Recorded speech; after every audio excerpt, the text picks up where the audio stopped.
Kabar baik, Kak. Ya, alhamdulillah. Gimana kabarnya, Ustaz? Alhamdulillah. Eh, Waalaikumsalam. Ya, waalaikumsalam, Ustaz. Salam.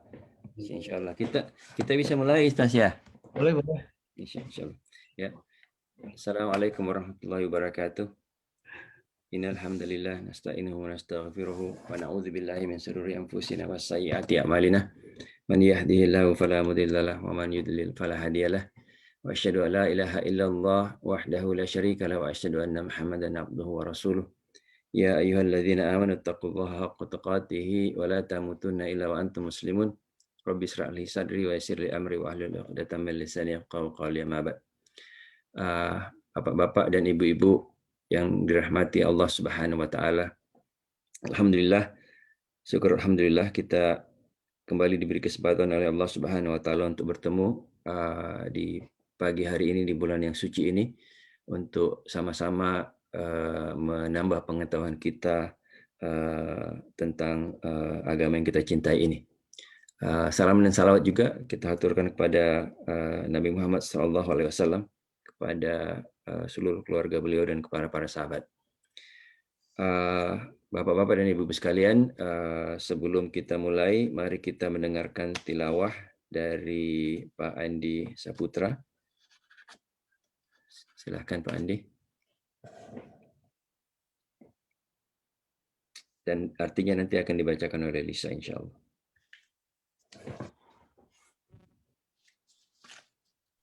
Sebelum dimulai, maaf Pak Eka, bisa itu Pak Eka, either kameranya atau mikrofon Pak Eka di off kan?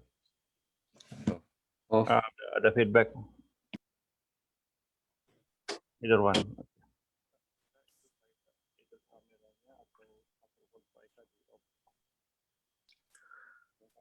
Assalamualaikum warahmatullahi wabarakatuh.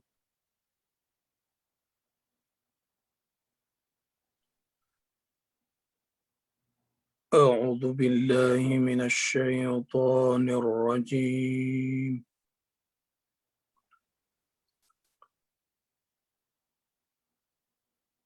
بسم الله الرحمن الرحيم.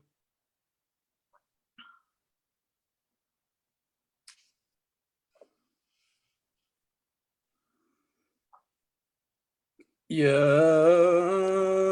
أيها الذين آمنوا قوا أنفسكم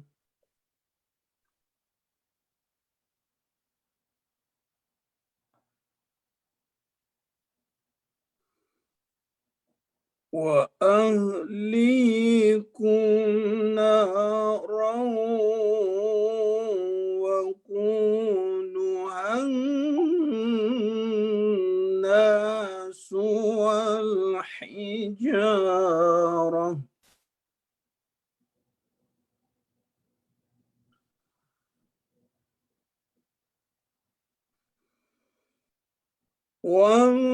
والحجارة عليها ملائكة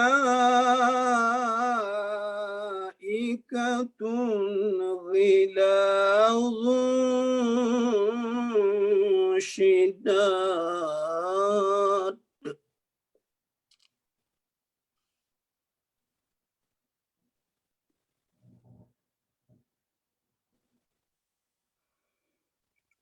لا يعصون الله ما أمرهم ويفعلون ما يؤمرون.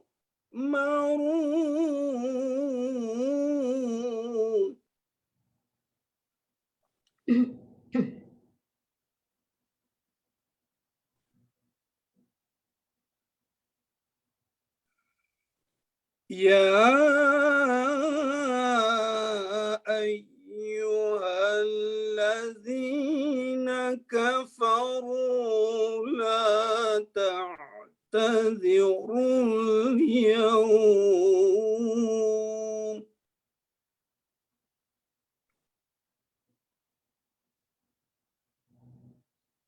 إن إنما تجزون ما كنتم تعملون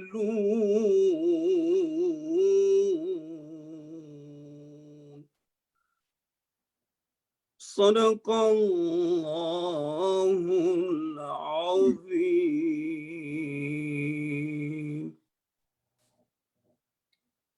Aku berlindung kepada Allah dari godaan setan yang terkutuk. Dengan nama Allah yang Maha Pengasih lagi Maha Penyayang. Wahai orang-orang yang beriman, peliharalah dirimu dan keluargamu dari api neraka, yang bahan bakarnya adalah manusia dan batu. Penjaganya malaikat-malaikat yang kasar dan keras, yang tidak durhaka kepada Allah terhadap apa yang Dia perintahkan kepada mereka, dan selalu mengerjakan apa yang diperintahkan. Wahai orang-orang kafir, janganlah kamu mengemukakan alasan pada hari ini. Sesungguhnya kamu hanya diberi balasan menurut apa yang telah kamu kerjakan. Maha benar Allah dengan segala firman-Nya. Assalamualaikum warahmatullahi wabarakatuh.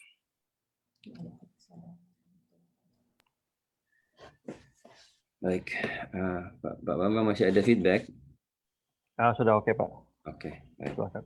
Terima kasih Pak Andi, terima kasih Bu Lisa. Bapak-bapak dan ibu-ibu sekalian yang dirahmati Allah Subhanahu wa taala. Sungguh bersyukur sekali pagi hari ini kita bisa menghadirkan Ustadz Fahmi dan Ustazah Dedeh dalam dalam mau dibilang kajian ataukah dalam talk show yang akan membicarakan atau mendiskusikan masalah pentingnya komunikasi dalam keluarga. Apakah itu komunikasi dengan antara suami istri ataukah itu komunikasi antara mungkin anak dengan orang tuanya. Namun sebelum kita mulai, insya Allah saya akan membacakan CV daripada Ustaz Fahmi dan Ustazah Dedeh. Tentunya bapak-bapak dan ibu-ibu sudah tahu semua.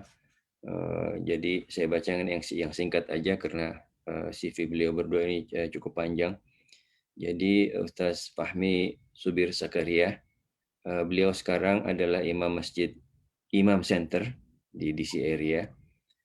Beliau ini alumnus Universitas Syekh Kuala Aceh, manajemen pendidikan, dan juga alumnus dari Al-Azhar University Kairo, Mesir, dari Fakultas Usuluddin. Sedangkan Ustazah Dedeh Agustina, beliau adalah konsultan keluarga, kalau tidak salah Salsabila yang namanya. Kemudian beliau adalah alumnus dari Universitas Indonesia di Fakultas Sastra, dan juga alumnus dari Al-Azhar University Kairo, Fakultas Syariah. Ustaz Fahmi dan Ustazah Dedeh mempunyai 4 orang anak. Yang pertama namanya Al-Miqdad Fahmi, dan alhamdulillah Al-Miqdad ini sudah berkeluarga, dan menantunya namanya Nida, istri dari Al-Miqdad. Kemudian yang kedua ada Al-Hubab Fahmi, yang ketiga Asma Fahmi, dan yang keempat Aisyah Fahmi. Beliau bertempat tinggal di Rockville, Maryland. Demikian bapak-bapak dan ibu-ibu sekalian, CV singkat daripada pembicara kita pada pagi hari ini, Ustaz Fahmi dan Ustazah Dedeh. Sebelum kita mulai, bapak-bapak dan ibu sekalian, karena kajian kita pada pagi hari ini adalah lain dari biasanya, kita mencoba memakai model talk show. Jadi kita ingin pembicaraan yang mengalir dan interaksi yang spontan antara moderator, pembicara dan bapak-bapak dan ibu sekalian. Jadi kita coba, mudah-mudahan bisa berhasil, kita coba untuk bapak-bapak dan ibu sekalian buka videonya dan sekaligus buka soundnya. Namun kalau ternyata nanti ada masalah dengan suara di background dan lain-lain sebagainya, nanti akan kita tutup lagi, insya Allah. Tapi mudah-mudahan tidak ada masalah ya, biar komunikasinya bisa konstan, bisa instan maksudnya. Jadi Bapak-bapak dan ibu-ibu sekalian, judul dari percakapan kita pada pagi hari ini adalah komunikasi dalam keluarga. Komunikasi ini kelihatannya gampang. Kita kan bicara komunikasi setiap saat, tapi kenyataannya kalau kita melihat sebagian besar kasus perceraian atau perselisihan dalam rumah tangga, baik itu perselisihan atau perceraian antara suami istri atau perselisihan antara anak dengan orang tua, itu sebagian besar didapatkan bahwa komunikasi yang ada di antara mereka jelek. Ya, kadang-kadang memang ada yang tidak hobi ngomong, jadi apa-apa dibatin melulu. Ada yang ngomong tapi tidak menjamah masalah-masalah penting dalam hidup berumah tangga. Nah, yang ingin kita tahu kan, misalkan sesulit apa sih komunikasi dalam rumah tangga? Itu kan tinggal buka mulut selesai. Bukan begitu, Ustaz Fahmi ya? Atau Ustaz Fahmi ya, dan Ustaz Dede, biar supaya lebih cair lagi, bisa nggak saya panggil ini? Mohon izin panggil Pak Fahmi dengan Bu Dede aja ya.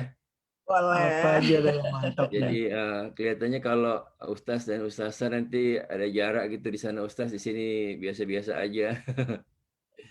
Terus nanti jadi komunikasinya satu arah. Jadi insya Allah kita panggil Pak Fahmi dan Bu Dede. Jadi audiens juga kalau ingin mengadres beliau silahkan Pak Fahmi, Bu Dede. Nah, sesulit apa sih kira-kira Pak Fahmi, Bu Dede komunikasi itu? Kan tinggal buka mulut, jalan kita komunikasi. Tapi ternyata ada masalah. Gimana kira-kira menurut Pak Fahmi dan Bu Dede? Ya, terima kasih Pak Eka. Ya, Bismillahirrahmanirrahim. Assalamualaikum warahmatullahi wabarakatuh. Waalaikumsalam. Alhamdulillahirrahmanirrahim. Wassalatu wassalamu ala asyrafil anbiya wal mursalin wa ala alihi wa sahbihi wa man tabi'ahum bi ihsan ila yaumil. Jadi memang sebagai makhluk hidup itu pasti manusia itu berkomunikasi gitu. Apakah komunikasi itu secara verbal atau komunikasi yang mengandalkan kata-kata atau sentuhan atau macam-macam lah. Ya, nanti kita akan buat nih Pak Eka, ini sebenarnya kita akan sedikit praktek kali ya. Bagus. Di sini ada berapa peserta nih? Kurang lebih 55. Kita akan bertambah lagi, kita tunggu banyak dulu dikit. Nanti kita akan uji pasangan kita sampai sejauh mana apa kelebihan komunikasi yang dimiliki. Karena ada sentuhan, ada kata-kata, begitu. Pak Fahmi semuanya jadi korban ya. Kayak tadi waktu Pak Fahmi bilang ada kuis, saya khawatir nih moderator yang jadi korban nih. Ternyata semuanya alhamdulillah. Aduh, Pak Eka pilihnya kuat banget nih. Jadi gini, baiklah, bismillahirrahmanirrahim. Assalamualaikum warahmatullahi wabarakatuh. Waalaikumsalam. Mungkin ibu-ibu atau bapak-bapak yang ada di sana boleh dari sekarang udah mulai download kuisnya itu ya, dibuka linknya ya. Kalau itu di copy paste dulu ya. Karena apa? Karena di kuis ini kita akan mengetahui sebenarnya, bukan menguji pasangan. Tadi kan suami bilang menguji pasangan, makanya jadi ada korban. Ini saya kok kayak ghosting ya, hilang. Saya dari tadi ketawain gambar saya sendiri, kenapa saya hilang ada. Ya. Tapi insya Allah saya akan terus ada di hati suami saya. Masya Allah. Jadi silakan dari sekarang sambil kita nanti menjelaskan secara teori, mungkin diisi gitu ya, agar kita tahu apa bahasa kita dan apa bahasa pasangan kita. Kalau memang ada pasangan kita di samping, dua-duanya silakan ngisi. Ini juga berlaku untuk anak-anak. Jadi untuk yang di atas 18 tahun bisa memakai kuis ini ya, seperti itu. Jadi ini adalah bahasa cinta. Dalam arti kata bagaimana cara kita untuk mengekspresikan bahasa cinta. Kan kita lagi komunikasi, tadi kan kata Pak Eka, emang susah ya, kan cuman buka mulut ngomong selesai gitu. Kayak Pak Eka sama Bu Lisa lah, cuman buka mulut ngomong selesai gitu. Tapi apakah semudah itu untuk berkomunikasi gitu kan ya, Bi? Iya. Nggak hanya sekedar mangap ya kalau orang Betawi. Sekedar mangap terus keluar udah gitu, kalau Betawi bilang nyablaknya udah keluar gitu. Tapi enggak gitu, ternyata enggak semudah itu untuk komunikasi kan nih. Jadi kalau komunikasi itu kan, kalau sudah komunikasi cintanya dominan, itu insya Allah aman. Lalu masalah kadang-kadang situasi sehari-hari ini membuat kita capek, membuat kita sibuk, akhirnya salah intonasi. Nah, ini udah beda arti begitu kan. Nah, di sini kita harus tahu nih dominan kita nih, ada yang memang komunikasi itu tadi nggak banyak bicara, tapi kalau udah dapat sentuhan, wow, luar biasa itu. Gitu ya. Jadi Ustaz Fahmi, Ustaz Dede, Pak Fahmi, Bu Dede ini. Ini tadi yang buat kontrol Pak Eka. Pak Fahmi, Bu Dede berarti dalam melakukan komunikasi itu banyak faktor yang harus diperhatikan ya, bukan cuma sekedar buka mulut ya. Itu ya kondisi pasangan. Saya tadi mau ngomong lawan bicara salah lagi ntar pasangan. Kita dan lain sebagainya. Ya, insya Allah kita menarik nih, kita dengarkan. Gimana Pak? Terus Pak. Ya, ini ada yang nanya gimana cara itu, langsung aja diklik kalau memang di itu, atau di copy paste dipindahin ke biasa gitu ya, terus kita buka linknya gitu. Ya. Ya itu nanti tolong dijawab, nanti langsung ada hasilnya di kesimpulan akhir. bahwa kita model komunikasi yang apa yang dominan dalam diri kita. Iya, kita punya bahasa apa. Jadi kayak gini, kayak contoh misalnya dulu suami saya ini orang Padang, ya, saya orang Betawi, gitu. Kita ada banyak bahasa yang ternyata bagi saya itu oke, tapi bagi orang Padang nggak oke, gitu ya. Aduh, saya terus kemudian saya agak keganggu nih, soalnya wajah saya sering hilang, saya nggak tahu kenapa sebabnya. Saya sendiri nggak tahu sebabnya kenapa. Ya, nah ini ada bahasanya. Ini masih satu bahasa Indonesia, masih ada bahasa pemersatu ya. Kita ngebayangin kalau suami Abi orang Cina, Umi orang Perancis misalnya. Terus kita ngobrol berdua. Abi ngotot pakai bahasa Perancis, Umi ngotot Abi ngotot pakai bahasa Cina. Saya pakai Umi Abi nggak apa-apa ya Pak ya? Bapak silahkan. Ini untuk sini aja, karena kalau saya pakai kata yang, Habi, Hani, nanti dia lagi puasa, soalnya lagi ini mohon maaf ya, kita nggak pakai bahasa mesra, mohon maaf gitu ya. Ya, atau abang aja, udah lama saya nggak manggil abang. Makin puasa lagi. Iya, makin puasa lagi nanti, bahaya. Nah, jadi kalau kita tetap ngotot berdua, yang satu tetap ngotot pakai bahasa Cina, yang satu ngotot tetap pakai bahasa Perancis, nggak bakal nyambung. Meskipun dua-duanya ngomong, dua-duanya keluar suara, tapi nggak akan nyambung gitu kan ya, Bi? Iya. Harus ada bahasa pemersatunya. Nah, itu dia. Ini coba kita lihat ya, kita bahasa kita apa? Apakah kita bahasa apa? Pasangan atau teman bicara kita bahasanya apa? Kadang-kadang misalkan ya Bu Dede, misalkan seperti saya dibesarkan di lingkungan yang tidak terlalu menekankan kepada bagaimana mengutarakan perasaan secara verbal. Jadi bagi saya misalkan akan sangat susah memanggil istri misalkan sayang, atau akan sangat susah mengatakan pada istri aku cinta kamu gitu. Iya, boleh. Kan ya Bu saya. Ya, betul. Tapi alhamdulillah kami bertahan lama juga.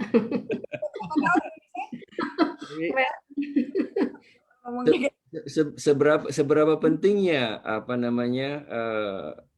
bagi ini, karena saya yang bertanya, bagi wanita untuk kita mengungkapkan perasaan itu secara verbal.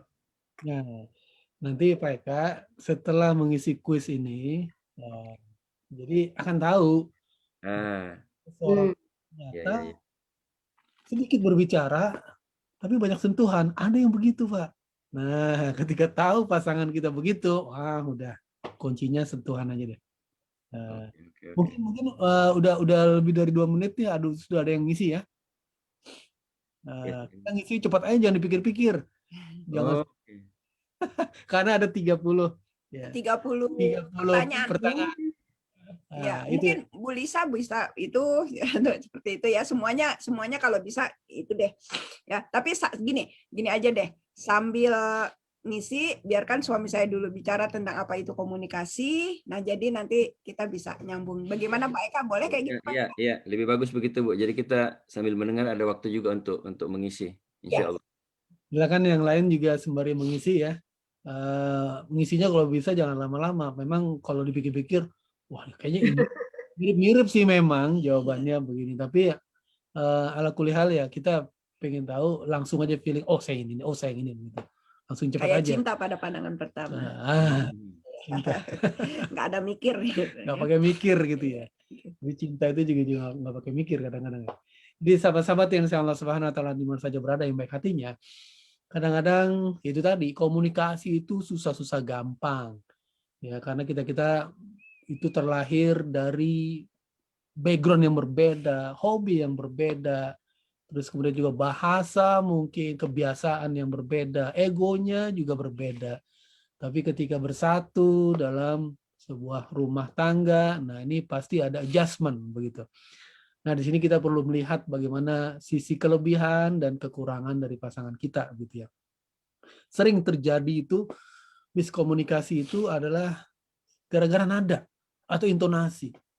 Kalau intonasinya mungkin lagi capek, mungkin lagi kesel atau sebagainya ya. Itu kan nadanya tuh beda karena nada itu berdasarkan emosi. Tapi kalau kata-kata itu udah disusun rapi-rapi, kata-katanya sopan, santun, tapi nadanya ya udah dibuat-buat santun, tapi nadanya kesel sehingga jatuhnya santun tapi dalam. Ada yang tipenya begitu. Ya, contoh Contohnya kayak gini. Gimana contohnya? Contohnya kayak gini. Saya nanya suami gitu ya. Dari mana, Bi? Gitu. Itu biasa ya. Tapi kalau lagi kesel gitu ya, curiga dari mana? Dari mana? Itu udah beda tuh artinya tuh. Pernah apa? Ya. Juga beda gitu ya. Beda. Nah, terus atau kalau suami nanya apa, misalnya nanya sesuatu, nyari sesuatu, Abi gimana bisa coba Abi kalau nyari sesuatu, misalnya cari itu di mana gitu.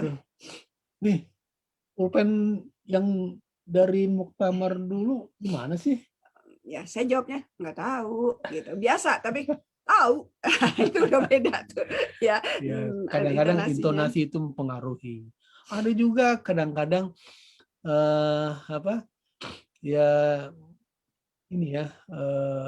kalau dalam sebuah buku The Six Secret ada 6 secret lasting ya.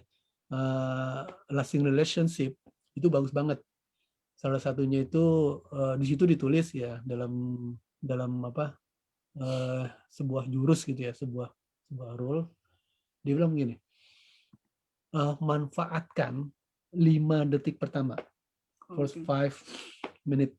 Ya, 5 menit pertama itu sebuah pembukaan atau sebuah interaksi yang bagus, yaitu dibuat enjoy gitu, dibuat mesra, dibuat sesuatu yang indah. Kalau di awalnya sudah enak, kesannya itu lebih enak lagi. Kalau di awalnya kalau di awalnya sudah sepet gitu ya, karena intonasinya mungkin sudah salah salah sebut, nah itu ke situnya nanti recovery-nya susah. Ya, 5 menit kita kan hidup berjam-jam ya sama pasangan kita. 5 menit itu udah kurang bagus nih. Nah, makanya Mark Goldstein ini dia bilang gini. Jadi 5 menit pertama ketika berjumpa, begini, baru pulang kerja. Nah, 5 menit pertama itu mempengaruhi. Ketika baru pulang dari mana? Buka pintu gitu ya. Ngelihat istri lagi masak, 5 menit pertama itu mempengaruhi. Buka kamar, istri lagi selimutan, 5 menit pertama itu mempengaruhi. Anak-anak ketika datang begitu kan, bertiga begitu. Nah, suami istri dan sebagainya, 5 menit pertama itu mempengaruhi. Nah, jadi buat kata pengarang buku ini 5 menit pertama itu dengan sesuatu yang indah, yang mesra, yang cinta. Kalau di awalnya sudah enak, positif, yang keluar positif, maka nanti selanjutnya akan positif. Itu biasanya begitu ya. Kenapa? Karena emosi itu diawali dengan pertama kali. Apalagi yang emosi itu turun ya. Kalau udah negatif awalnya, udah marah, waduh susah banget turunnya nih. Kan ada yang begitu ya. Jadi ketika naik, turunnya susah banget begitu kan. Diturunin susah. Nah, makanya kalau tahu rahasia, suami saya ternyata komunikasinya lebih dominan itu di sentuhan. Udah, kalau umpamanya ada salah-salah miskomunikasi, istrinya nggak usah banyak ngomong. Tinggal dibelayanya dikit, udah. Langsung turun. Tuk. Begitu. Nah, udah diisi ya Bapak Ibu ya. Udah. Fariza nih, Fariza udah belum nih Fariza?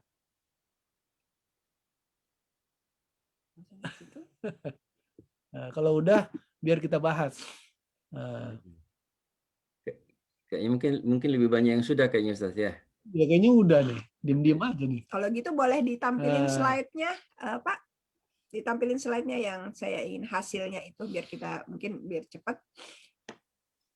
Karena kalau udah ketahuan pasangan kita dominannya ini enak nanti. Pak Bambang, Slide-nya.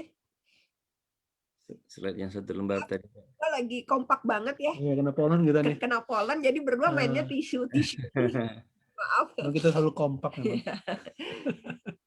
Ya, coba boleh dilihat share screen-nya. Ini hasilnya ya. Ada 5 bahasa. Ada 5 Bukan yang ini. bukan yang ini, Pak. Maaf, bukan yang ini, tapi yang slide itu yang. Slide yang dari Mbak Dian tadi ya. Nah, jadi ada 5 bahasa cinta yang dimiliki manusia. Ini baru 5 ya. Mungkin nanti dengan pertambahan ilmu pengetahuan mungkin bisa bertambah gitu. Jadi ada 5 bahasa cinta. Ya, yang pertama bahasa cinta kata-kata, yang kedua sentuhan, yang ketiga hadiah, yang keempat waktu bersama. Nah, yang kelima adalah tindakan ya atau pelayanan gitu ya. Jadi ada 5 bahasa. Nah, setiap manusia itu pasti punya salah satu. Tapi yang namanya bahasa, dia ada bahasa yang kayak seperti menguasai gitu ya, seperti itu. Contoh misalnya suami saya punya ada beberapa bahasa. Beliau bisa bahasa Padang, beliau bisa bahasa Indonesia, beliau bisa bahasa Inggris, beliau bisa bahasa Arab gitu. Tapi ada bahasa yang dominan beliau bisa gitu. Yang pertama mungkin bahasa beliau Indonesia yang dominan. Terus kemudian Arab ya, setelah itu Inggris baru Padang. Meskipun dia orang Padang, bahasa Padang beliau tuh paling bawah deh kayaknya. Iya, maaf Sari gitu. Nah, itu bisa gitu. Nah, sama seperti ini mungkin sekarang untuk pertama bahasa kita tuh kata-kata ya, atau sentuhan atau hadiah atau waktu bersama gitu ya. Jadi itu bahasa aja gitu.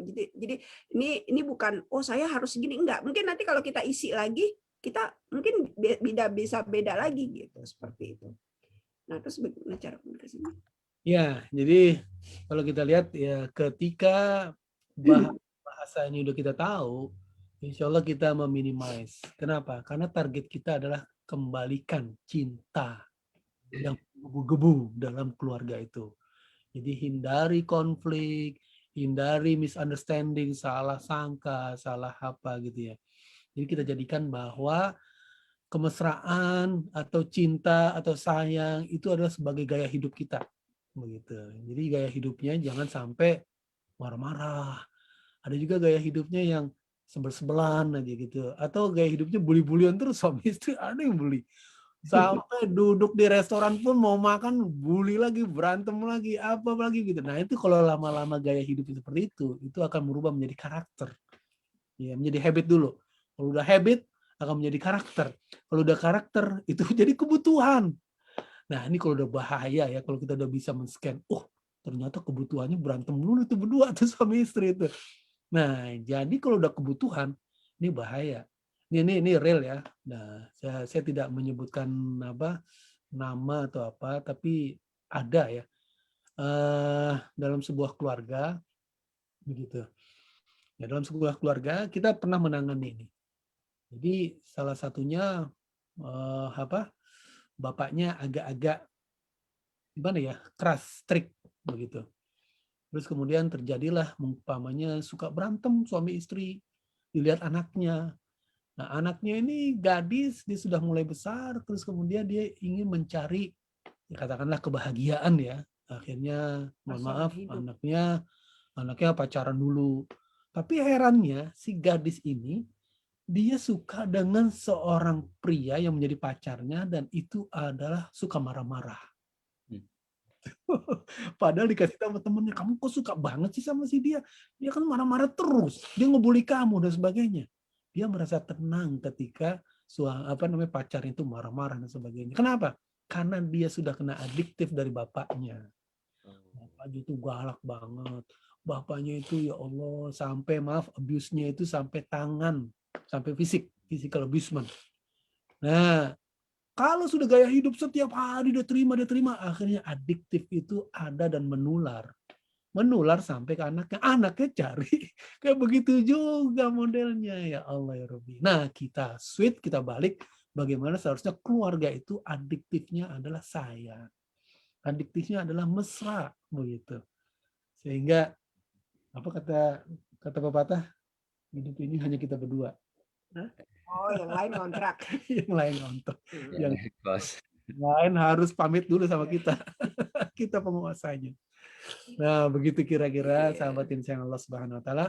Jadi kembalikan cinta mesra dalam keluarga kita. Kalau sudah ada yang kering-kering, karena begini ya, cinta itu seperti tanaman. Ya. Jadi tanaman itu harus dipupuk. Kalau tidak dipupuk, dia akan kering, layu, akhirnya ya dying. Karena ada, meskipun dia hidup dengan pasangannya, itu sudah lama, sampai 50 tahun dia berumah tangga, sampai 60 tahun. Tapi hidup rumah tangganya itu ya hidup dengan kekeringan. Yang satu kemana, yang satu kemana. Nggak pernah matching begitu kan. Hidupnya begitu-begitu aja gitu. Ya, sampai ada yang ini ya, apa namanya, karena tidak memahami. Ini mohon maaf. Tapi puasa ya. Jangan gak usah cerita ya. Ya, siapa? Nggak tahu. Ya, ini apa namanya, pernah ya ini global aja lah karena puasa sih ya. Jadi apa namanya, istrinya ya pernah curhat dengan istri saya, Bu Dede. Nah, selama hidup dia tidak merasakan bahagia dalam berhubungan, begitu. Tidak tahu yang namanya keindahan, manisnya berhubungan begitu. Dia bingung, wah, sudah lama berhubungan, dia tidak tahu rasanya seperti apa, bagaimana. Aduh, berarti sangat egois sekali ya, bapaknya atau suaminya dan sebagainya. Jadi nggak on the same page begitu. Sudah lama hidup berumah tangga, tapi tidak memahami bahwa pasangannya sedang menjerit begitu ya, pasangannya sedang merana dan sebagainya, seperti itu. Jadi jangan dianggap orang yang selalu tuh kalau berdua jalan gitu, ternyata di rumahnya udah masing-masing. Nah, ini jadi kita kembalikan kemesraan itu sebagai habit kita, sudah terus kemudian menjadi karakter, terus menjadi adiktif. Nah, gitu. Oh, hebat sekali contohnya Ustaz, dan freshnya hebat sekali. Tapi sebelum dilanjutkan Pak Fahmi dan Bu Dede, barangkali ada dari audiens yang ingin memberikan komentar mengenai bahasa cinta yang ditampilkan di sini, atau sesuatu dan lain hal yang sehubungan dengan yang baru dijelaskan oleh Pak Fahmi dan Bu Dede. Silakan, kalau ada angkat tangan aja, nanti host bisa mempersilahkan. Silakan langsung ngomong kalau ada. Jadi sambil menunggu aja ya, sambil menunggu bapak-bapak dan ibu-ibu sekalian.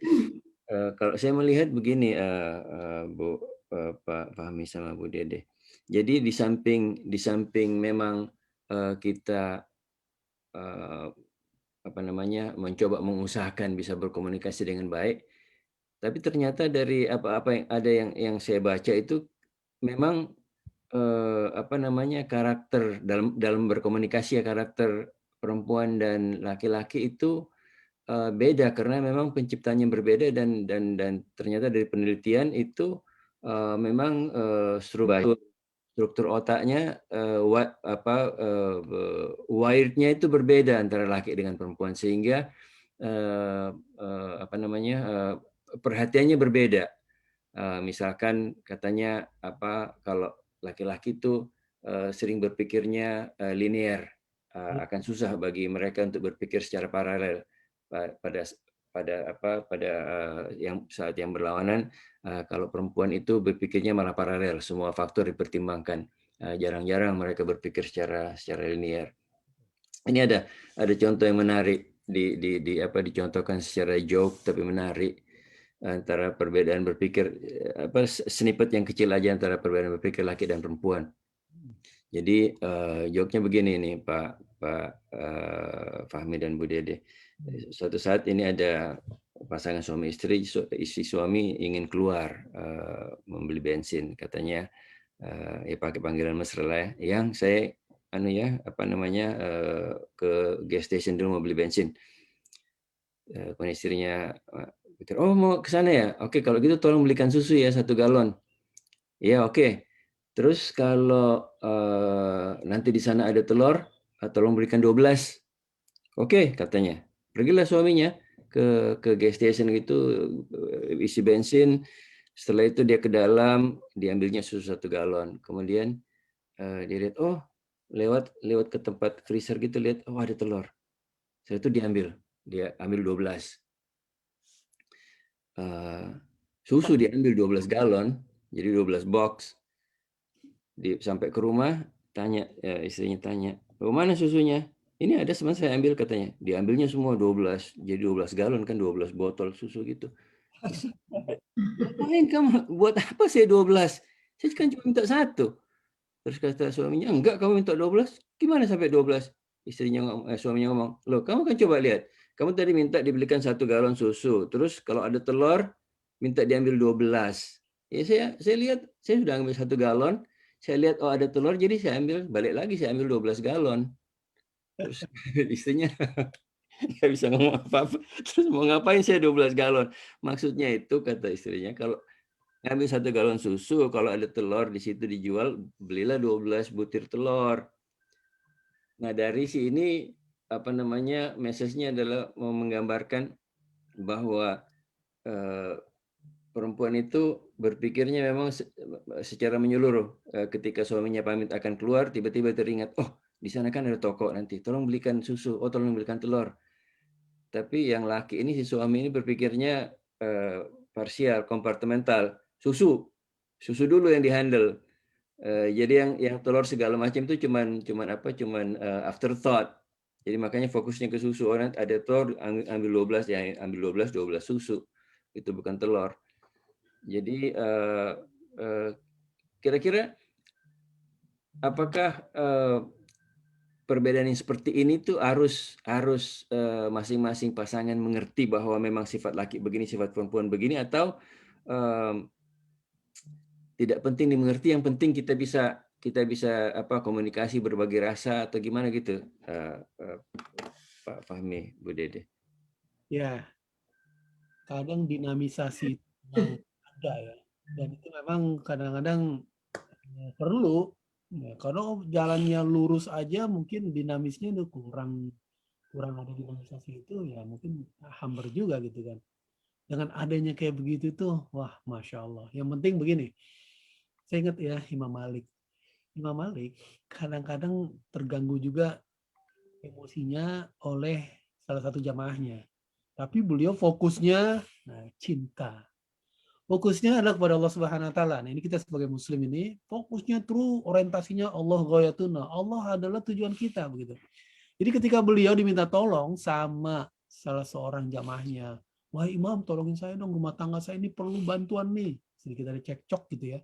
Imam datang, Imam Malik. Nanti dari situ, oh enggak imam, kami sudah damai, kami sudah selesai masalahnya. Jadi ya kira-kira terima kasih atas kunjungan imam. Nah udah, imam itu orang sibuk beliau kan, Imam Malik. Akhirnya pulang lagi. Dan itu juga lumayan jauh jalan kaki gitu kan.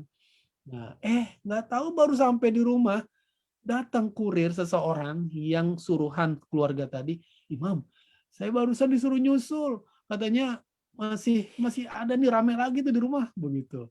Akhirnya datang lagi imam sana. Tiba imam sana, berdua akur lagi. Oh enggak imam, udah selesai masalahnya, udah selesai. Balik lagi. Nah, jamaah yang lain, murid-murid Imam Malik yang lain, itu bertanya, wah imam kayaknya kerjain kita nih. Masa kita bolak-balik, nggak ngerti apa kalau ini adalah imam ini orang sibuk begini begitu ya. Nah, jadi Imam Malik no big deal. Beliau katakan, urusan saya bukan kepada dia, urusan saya kepada Allah Subhanahu wa taala begitu. Jadi kalau dia mau ngerjainnya terserah dia. Saya hanya melihat momen bahwa saya ingin melakukan kebaikan karena Allah menyuruh saya untuk berbuat baik. Ya. Jadi ta'awanu 'alal birri wat taqwa, berlomba-lombalah agar kalian bisa merefleksikan untuk menjadi baik. Saya ingin membantu dia. Adapun dia urusannya sudah selesai, alhamdulillah. Belum selesai, ya saya bantu lagi. Saya nggak pernah berpikiran, jadi hubungannya dengan Allah dengan cinta, dengan positif begitu ya. Ada meskipun provokasi yang apa dari sampingnya juga, ini ngerjain kita nih, capek nih, itu nggak nganggep, nggak menyepelein kita, nggak ada respect nih begini. Nah itu kadang-kadang memang itu ada dalam diri, apalagi orang lain yang manas-manasin. Nah contoh itu adalah dinamisnya hidup seperti itu, nggak bisa jalan lurus ya. Boleh jadi dalam keluarga itu tadi seperti misalnya yang tadi ya. Jadi si suami salah beli, si istri nah, nggak usah big deal, ketawa aja berdua. Nah kalau sudah kembalikan cinta, karakternya adalah karakter cinta, terus kemudian sudah menjadi adiktif terhadap cinta, itu nggak big deal. Nggak big deal maksudnya nggak marah-marah. Oh, gimana sih kamu nih? Dasar kalau udah semakin berumur kok kupingnya itu nggak. Kan nggak perlu nggak memperlebih-lebihan gitu. Paling ketawa, aduh mas. Nah, gitu. Jadi paling keluarnya adalah positif. Kenapa? Langsung kepada Allah Subhanahu Wa Taala. Gitu. Gitu. Nah, Pak Fahmi, Bu Dede, kita sebagai Muslim kan apa namanya sering seharusnya melihat petunjuk dalam melakukan segala sesuatunya di dalam Al-Quran. Dengan demikian kita merasa lebih mantap melakukan. Nah, dalam masalah komunikasi, apakah itu komunikasi khusus suami istri, komunikasi anak dengan bapak atau dengan orang tua, atau komunikasi dengan sesama manusia, itu apakah ada di dalam Quran dibahas secara tentunya tidak secara spesifik, tapi memang disebutkan bahwa komunikasi itu begini loh. Ada kira-kira itu, Pak. Komunikasi itu banyak sekali contoh-contohnya. Contohnya komunikasi antara Maryam alaihissalam dengan pamannya, ya itu Zakaria, gitu kan. Maryam itu kan anaknya Ali Imran ya. Itu komunikasinya banyak itu. Begitu juga kalau komunikasi Luqman, ya Luqman dengan anaknya, begitu kan. Nah itu juga banyak. Ada beberapa problem, ada beberapa poin yang disampaikan. Juga komunikasi antara Nabi Nuh dengan anaknya quote-unquote bandel gitu ya. Tidak mau mendengar, tidak mau mengikuti ajakan-ajakan bapaknya, begitu kan ayahnya Nabi. Begitu juga komunikasi antara Nabi Musa dengan Nabi Khidir, antara murid dengan guru, begitu. Itu kan ada dalam surat Al-Kahfi gitu kan ya. Begitu juga komunikasi antara Nabi Ibrahim dengan anaknya Nabi Ismail itu dalam sebuah proyek yang sama, membangun Ka'bah.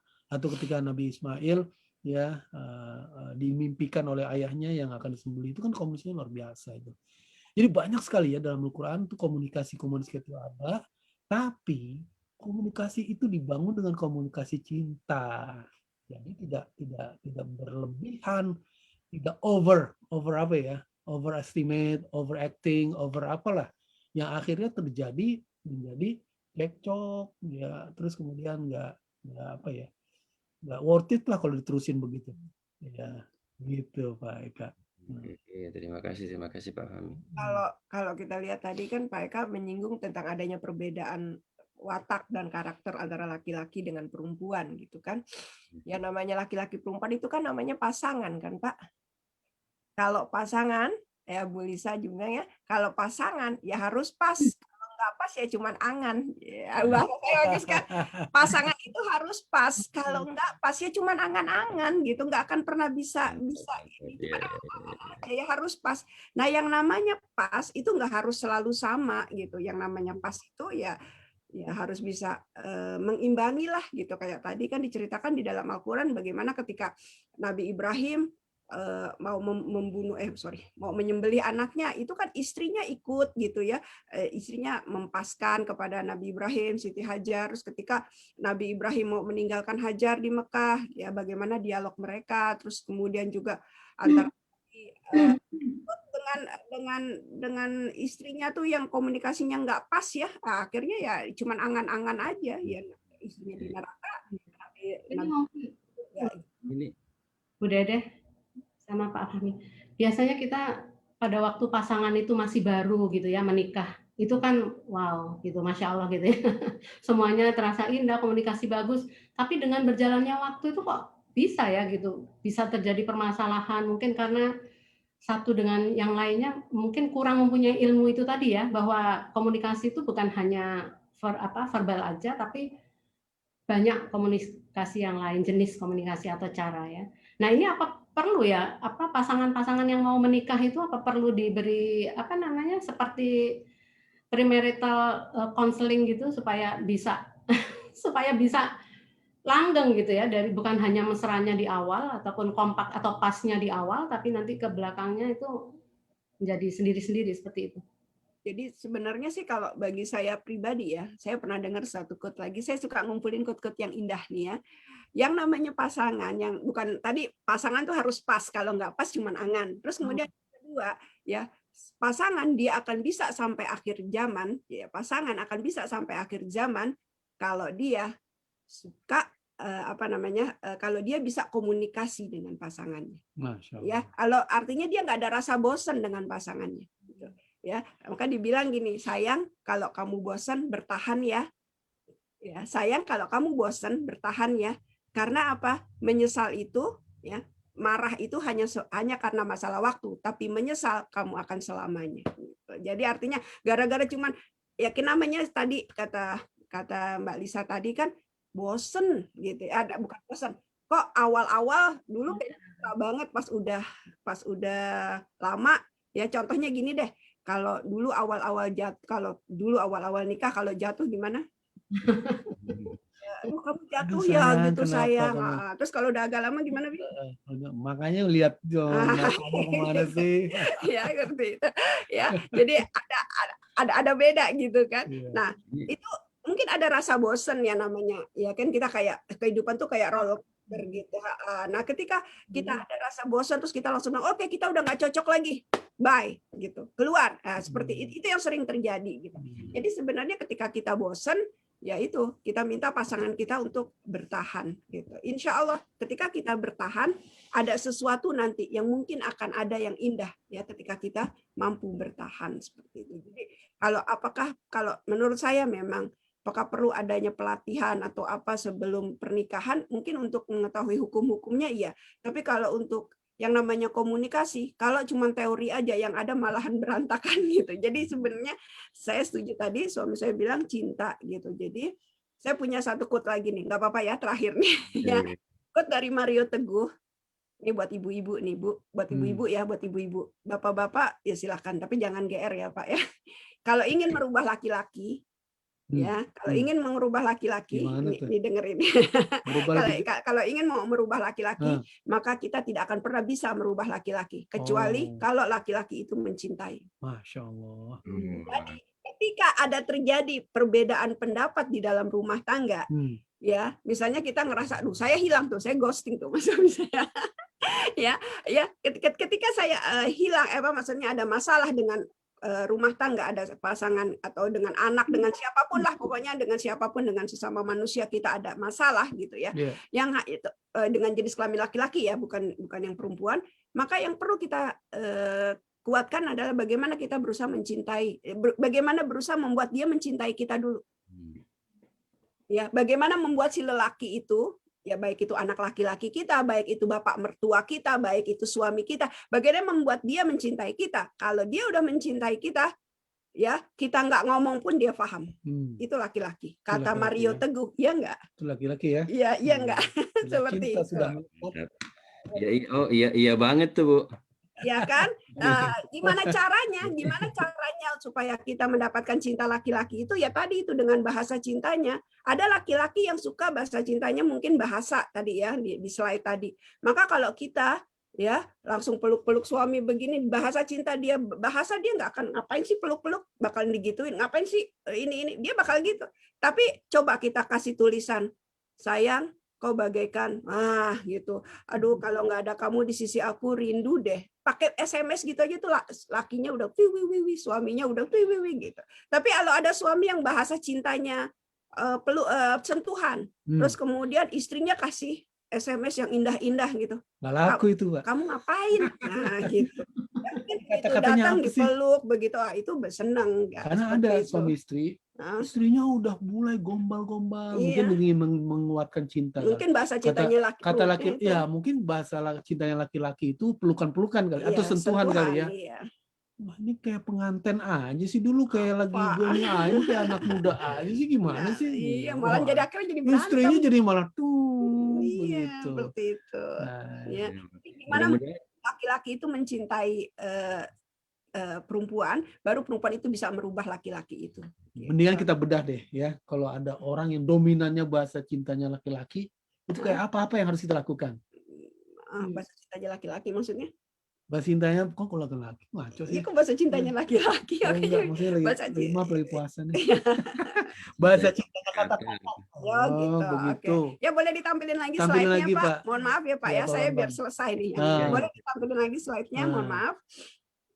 Ya, saya ambil contoh ya. Ya, maaf Bu Dede, Bapak-bapak, Ibu-ibu, audiens siap-siap ya untuk nanya ya, karena habis begitu Bu Dede selesai menjelaskan masalah bahasa cinta ini, insya Allah kita akan coba buka tanya jawab terhadap pada Bapak-bapak dan Ibu-ibu sekalian. Bagaimana kalau ada suami, itu bahasa cinta dalam hidupnya adalah kata-kata. Nah, ya itu tadi ini. Maka kita sebagai istri, Ah. ya, kita harus sering-sering nih kalau buat supaya suami kita naik nih ya, supaya cintanya supaya makin cintanya itu menggebu. memberikan pesan tak terduga, Wow. nulis surat, Wow. kirim puisi, Wow. gombal-gombal, Wow. Nah, misalnya kayak gitu. Wow, jadi Ya. puisi-puisi itu harus dibuat storage ya. Misalnya gombal-gombal kayak gini, misalnya suami kita lagi jalan, Aha. stop yang ngapain? Mundur. Dia mundur. Kenapa emangnya? Ganteng kamu kelewatan. Kayak gitu begitu kan. misalnya lagi jalan gitu ya, lagi jalan tiba-tiba dia lagi ya mundur. Kenapa? Kan dia nanya, ganteng kamu kelewatan, udah langsung wow, ya gitu. Tapi itu kalau yang ini, tapi yang perlu dihindari ada ini, memberi kritik yang menyakitkan. Iya. Ya, tidak Karena menghargai. kata-kata itu bagi dia big deal banget. Iya, betul. Jadi kalau kata-kata itu nuansanya negatif, nah itu kena banget. Kena banget. Dikritik ya. Tapi kalau digombal, wah kena banget juga. Itu kalau Begitu. kata-kata ya. Begitu juga kalau istrinya yang kata-kata, begitu juga sama sebenarnya nih. Benar, Ya, sama sebenarnya gitu ya.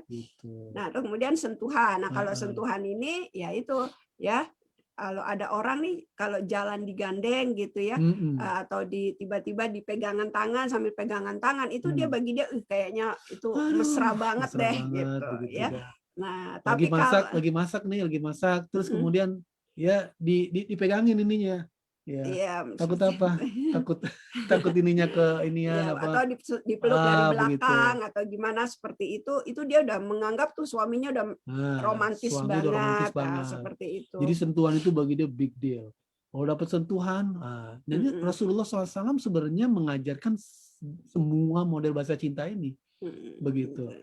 Ya. Terus kalau hadiah, nah ini juga ada ya. Ini nggak harus ibu-ibu ya. Ibu-ibu bilang, wah ini kayaknya saya nih gitu ya. Banyak kan bapak-bapak kan bilang gampang untuk membujuk para istri. Kasih aja ATM unlimited ya, kartu kredit unlimited, udah selesai, dia nggak akan sedih lagi. Belum tentu Pak. Kalau ibunya bahasa cintanya hadiah, iya. Tapi kalau ibunya bahasa cintanya bukan hadiah, nggak main gitu ya.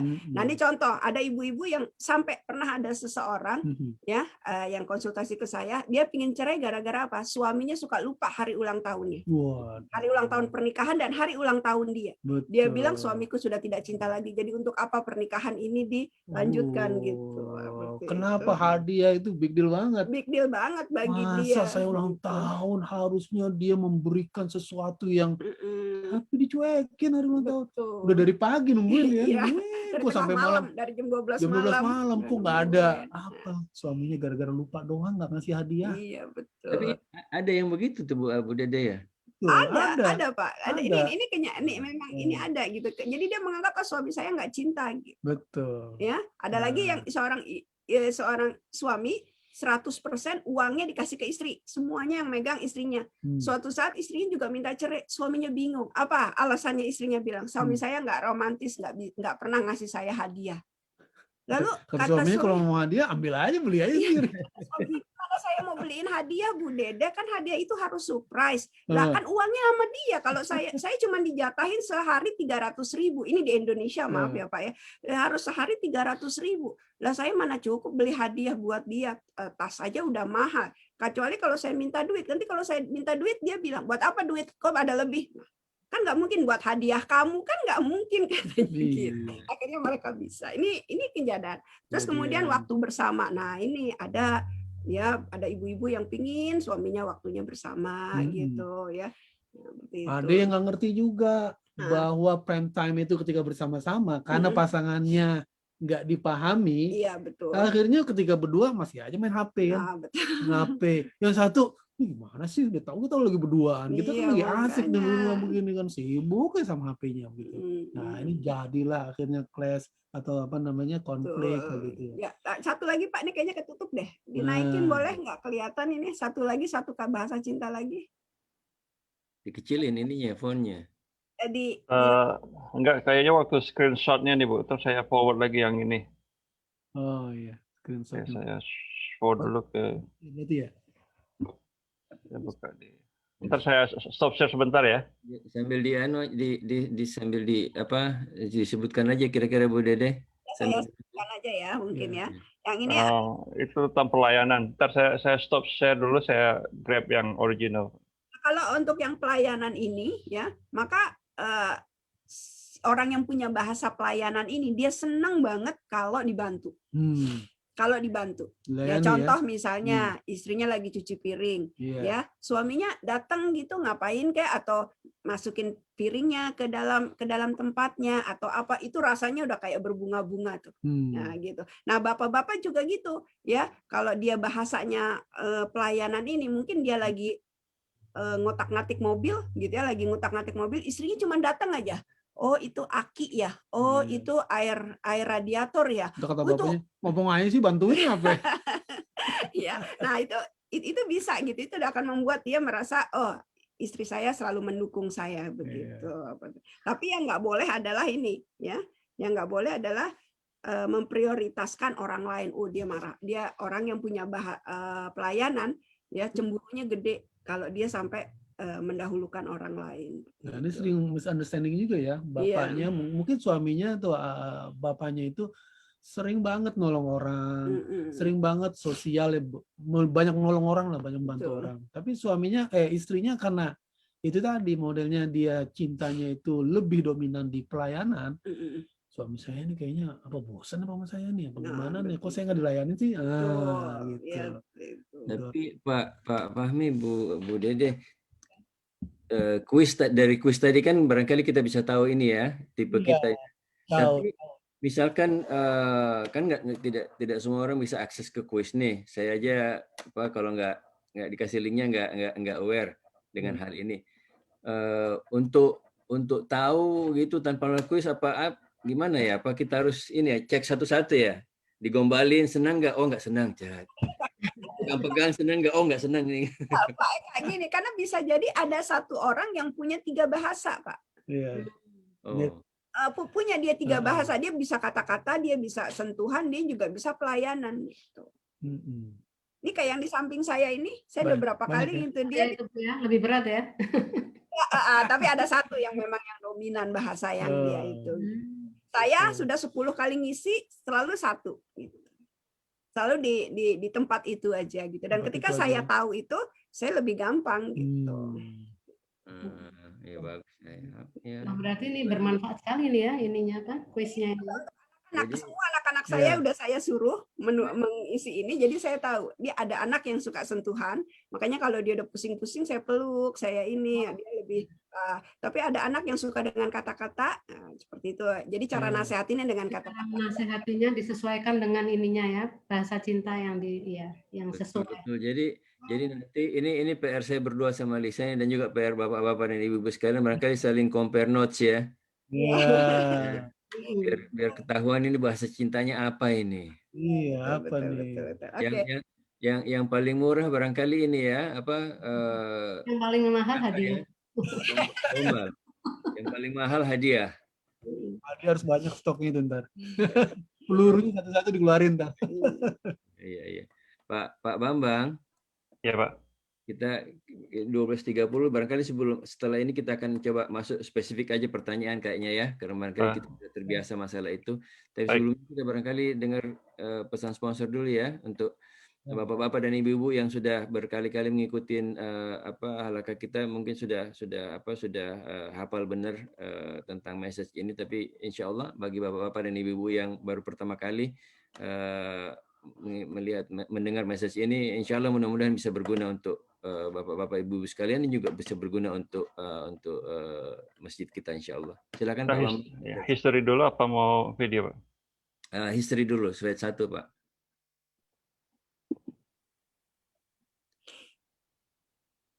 Oke. Di sini bapak-bapak dan ibu-ibu sekalian melihat, jadi yang akan kita bicarakan ini adalah perkembangan Masjid Istiqlal, karena seperti bapak-bapak dan ibu-ibu ketahui bahwa sekarang prioritas masjid sekarang adalah pembangunan masjid yang baru, karena masjid yang sekarang ini masjid temporary. Tapi untuk memberikan wawasan kepada bapak-bapak dan ibu-ibu sekalian tentang Masjid Istiqlal.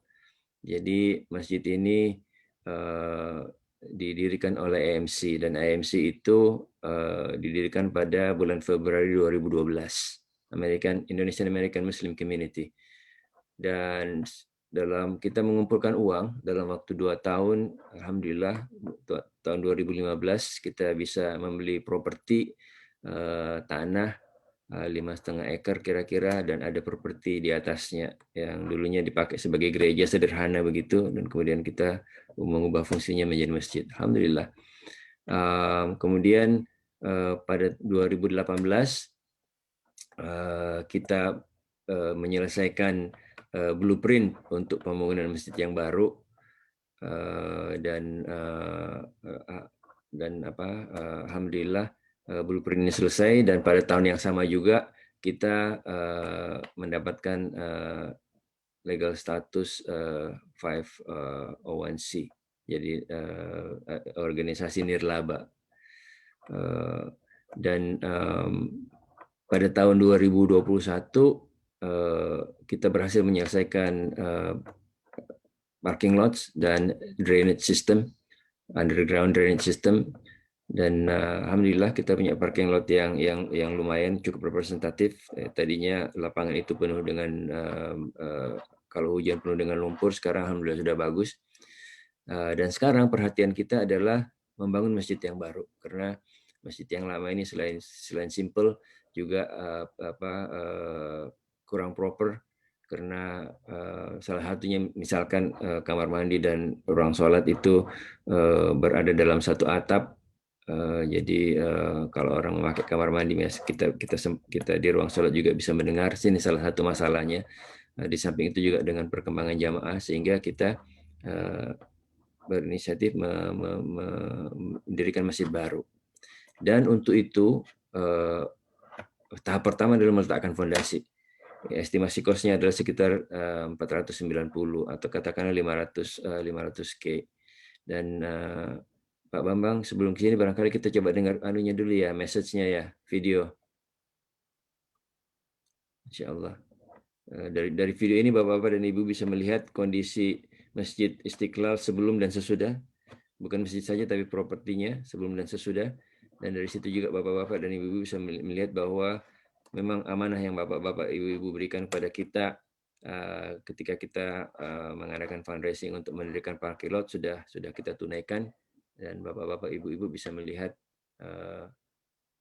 kondisinya sendiri. Ya, silakan Pak. Tidak ada suara Pak Bambang.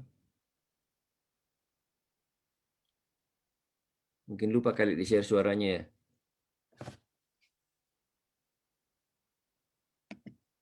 Nggak ada suara. Pak Bambang mesti unmute the speaker.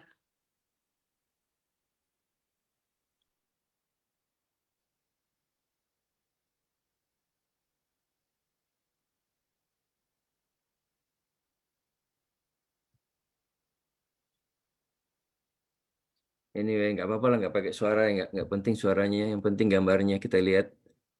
Jadi ini kondisi lapangan parkir kita waktu pertama kali kita beli properti ini, dan Bapak Ibu bisa melihat kalau hujan itu parah kondisinya. Dan alhamdulillah ini parkir yang baru.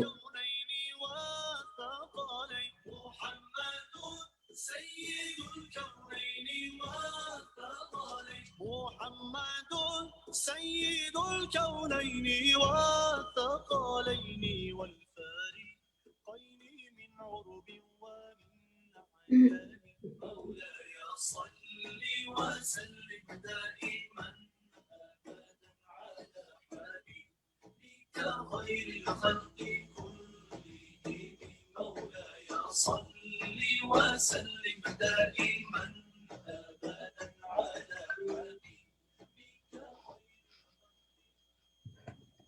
Iya, terima kasih Pak Bambang. Dan Bapak-Bapak, Ibu-Ibu sudah melihat ya sampai sejauh mana perkembangan masjid, dan sudah melihat secara sedikit tadi kira-kira seperti apa masjid yang baru. Sebelum kita melihat 1-2 slide selanjutnya, barangkali Pak Fahmi atau Ustaz Dede ingin mengatakan sesuatu tentang pembangunan masjid ini. Ada pesannya barangkali, silakan. Yap. Sekarang mungkin masih kesempatan besar ya, Ramadan itu kan ditingkatkan pahalanya. Jadi memang orang ketika bulan Ramadan itu menjadi ajwadun nas, seperti Rasulullah SAW itu sangat luar biasa menjadi baik donat. Ini kesempatan di Ramadan nih.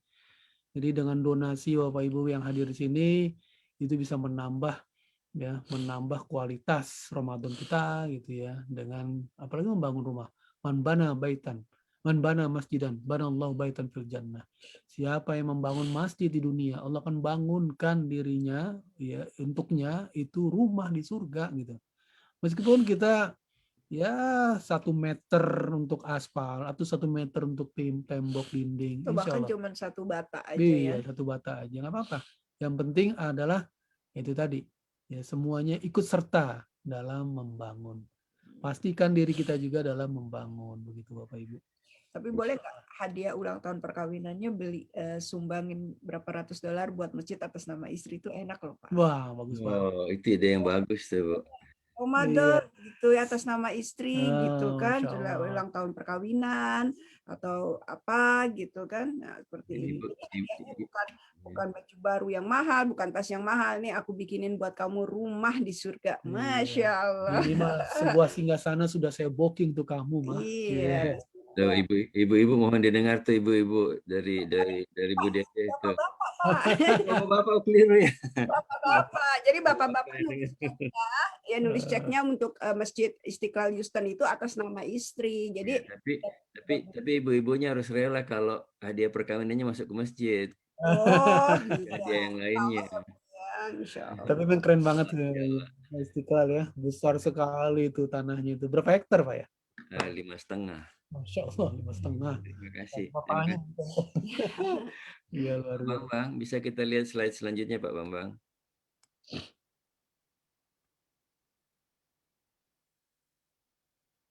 Ini bisa masjid terbesar nih Pak di Amerika nih. Enggak, tanahnya mungkin, tapi bangunannya enggak barangkali Pak ya.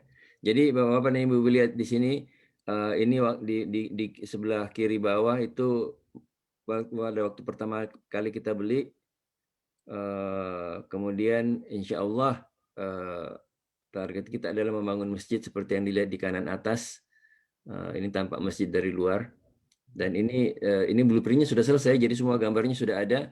Tinggal menunggu uang, begitu uangnya ada, insya Allah kita bisa segera bangun. Dan ini masjidnya yang nomor 7 sini. Ya, lokasi di gambar bird view itu masjid yang akan kita bangun nomor 7. Yang sekarang yang kita punya yang dipakai sebagai masjid adalah yang nomor 5. Oh, yang sekarang nomor 5. Oke. Insya Allah kita akan yang nomor 7. Jadi mudah-mudahan Allah Subhanahu Wa Taala memberikan jalan untuk membangun masjid tersebut. Nah, Bapak-bapak dan Ibu-ibu melihat di tampilan ini bagaimana kalau Bapak dan Ibu-ibu ingin donate, bisa melalui app istiqlalhouston.org, ada di situ campaign kita, atau kalau mau mengirimkan uang dengan mudah bisa melalui Zelle atau PayPal. kepada treasure@imchouston.org atau cek ke MC dengan alamat seperti yang tertulis di situ. Atau kalau ada yang ingin pledge, misalkan belum punya uang tapi memang benar-benar berniat untuk menyumbang, silahkan dikirimkan teks ke Pak Bambang Gumilar dengan nomor telepon yang tertulis di situ. Bilang misalkan saya ingin pledge 1.000 Pak, tapi saya cuma bisa bayar 100 per bulan. Ya silahkan. Nanti akan kita hubungi, akan kita atur insya Allah. Jadi kemudian selanjutnya Pak Bambang. Nah ini app kita yang kita buat sendiri. Kita pakai untuk bahan komunikasi kita. Mungkin barangkali Pak Fahmi juga bisa melihat secara detail, nanti barangkali bisa dipakai untuk Masjid Imam. Jadi komunikasi kita dengan jamaah ini melalui app yang kita buat sendiri. Baik fundraising kita lakukan melalui app. Jadi di fundraising ini kelihatan kalau ada campaign misalkan yang terlihat kecil di tengah itu untuk ini campaign apa ya? Oh bukan ya. Oke. Di situ ada campaign kita lakukan untuk apa ya waktu itu ya, untuk beautify the masjid surrounding. Oh, enggak. Yang gambar tengah. Di situ kelihatan nilai dolarnya, kemudian kelihatan sudah berapa orang yang donasi, kemudian kelihatan sudah berapa lama kita lakukan campaign tersebut. Jadi informatif sekali Bapak-bapak dan Ibu-ibu, saya sarankan barangkali download ini untuk bisa melihat secara lebih detail. Kemudian di sini juga kita bisa ada fasilitas untuk recurring.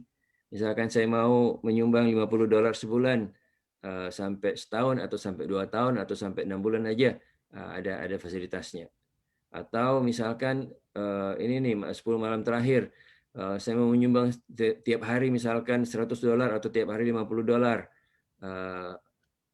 atau tiap hari bahkan cuma $10, terserah, bisa ada fasilitasnya, sehingga dalam waktu 10 hari itu atau dalam waktu beberapa hari yang tersisa ini penarikan secara otomatis bisa dilakukan insya Allah. Jadi sudah habis ya Pak Bambang ya? Ya Pak, itu terakhir. Oke, terakhir. Baik, Bapak-bapak dan Ibu-ibu, ini terakhir, slide yang terakhir. Kita masih punya waktu sekitar berapa ya, 15 menit lebih sedikit ya untuk pertanyaan. Tadi dari 1:30. Oke. Silahkan Bapak-bapak, Ibu-ibu, kalau ada yang mau bertanya, saya belum melihat ada di chat. Silahkan bertanya langsung.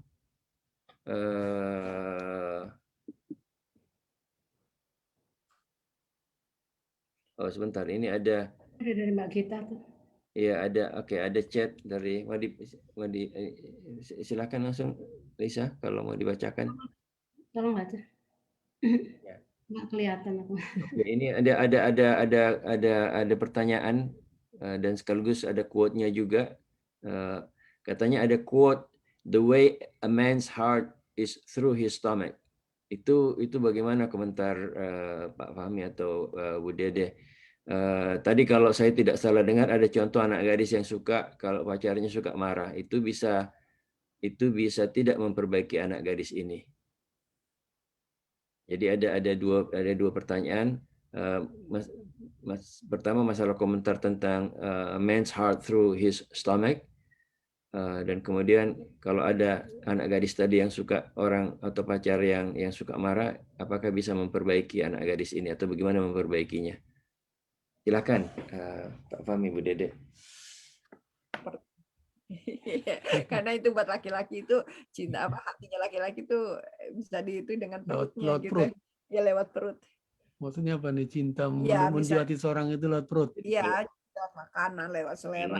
Kalau istrinya pintar masak enak-enak gitu, nanti menimbulkan. Orang tua kita dulu biasanya seperti itu, memang orang tua yang ya, di Jawa mungkin ya. Oh, gitu ya. Itu harus diurus perut, kalau kenyang beres gitu. Jadi itu apakah sekarang itu lain lagi loh. Kalau sama anak-anak muda sekarang mau pilih istri pinter masak apa istri pinter ngurut. Nah, Katanya gini, kalau istri pinter semua rata-rata milih istri pinter ngurut. Kenapa? Kalau pinter ngurut, ya udah kita berarti kan dia nggak pinter masak, kita bisa makan di luar katanya. Tapi kalau istri nggak pinter ngurut, masa kita mau ngurut di luar? Itu kata anak-anak muda. Itu kata anak-anak muda sekarang. Ya, jadi kalau ditanya mau istri pinter masak apa istri pinter ngurut, memang pengennya pinter masak dan pinter ngurut gitu katanya. Mau pilih suaminya ngurut di luar, apa mau pilih suaminya makan di luar katanya seperti itu. gitu. Jadi ya saya kalau dengan kata-kata ini mungkin ya ada bagi sebagian laki-laki kayak gitu kali ya. Iya. Jatuh cintanya dari perutnya, kalau perutnya udah selesai Iya, gitu. iya. Tapi kalau saya rasa sekarang zaman milenial ini suka ini malah ya. Apa? Karena Suka gampang digocek ya. Di luar. iya, makan di luar. Kulineran kan? Kuliner tuh ini banget makanya sekarang itu nambah banyak. Kita lihat Indonesia, di mana-mana tuh kuliner. Terus saya rasa ini mungkin yang dulu nggak terlalu banyak kali kuliner luar ya. Jadi ini ada nih. Tapi nggak tahu ya hubungannya nih dengan contoh si anak gadis tadi ya. Ada 2 pertanyaan. Oh, ada 2 pertanyaan. Itu Pertanyaan berikut. Bagaimana memperbaiki anak yang seperti ini? Ya, kalau yang ini ya kebetulan saya yang tanganin. Anak gadis ini ya karena memang sudah, bahkan pacarnya ini sudah sampai tadi abuse itu udah sampai bilang kalau dia nggak nurutin apa keinginan pacarnya, si laki-lakinya itu bilang saya akan bunuh kamu gitu. Oh, udah sering benjol-benjol ya. Dia udah sering dipukul, ditabok gitu ya. Jadi kayaknya sih saya sudah ini sudah bukan ituan saya. Kalau untuk anaknya saya sudah serahkan ke psikolog untuk menanganinya ya di sini memang di Amerika ini ya udah ditanganin gitu.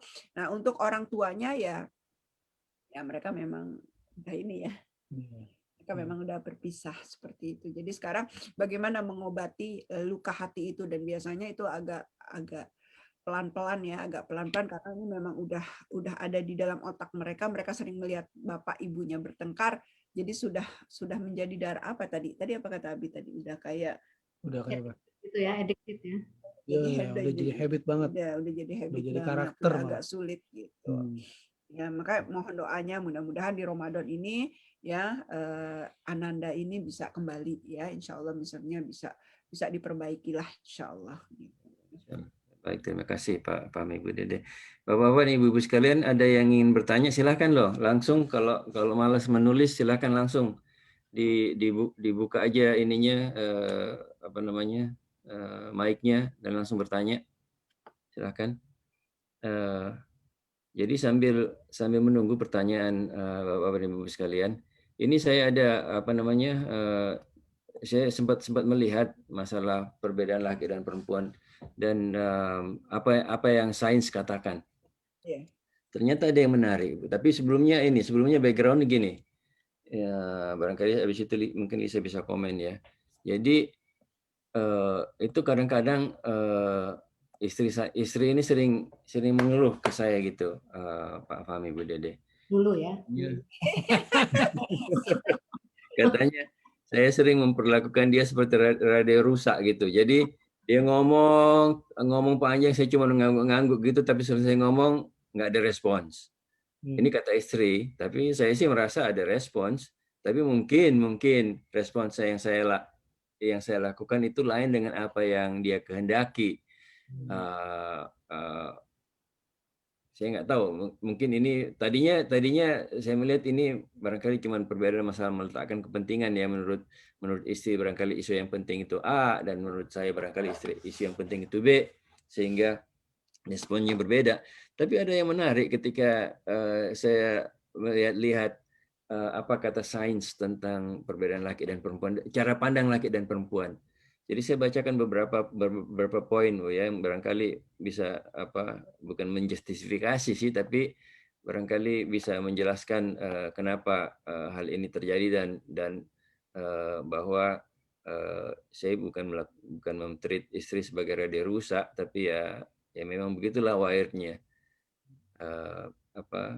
laki. Jadi poin pertama misalkan menurut sains, dan ini di backup oleh penelitian, dan mereka melihat rekaman otak, bagaimana elektron otak itu berjalan ketika menghadapi respons atau pertanyaan-pertanyaan yang menyebabkan mereka berkesimpulan seperti ini. Jadi misalkan dikatakan perempuan itu lebih melihat big picture, sedangkan laki-laki itu have a tunnel vision atau kompartemen, ya seperti yang tadi itu, yang contohnya waktu mau beli susu.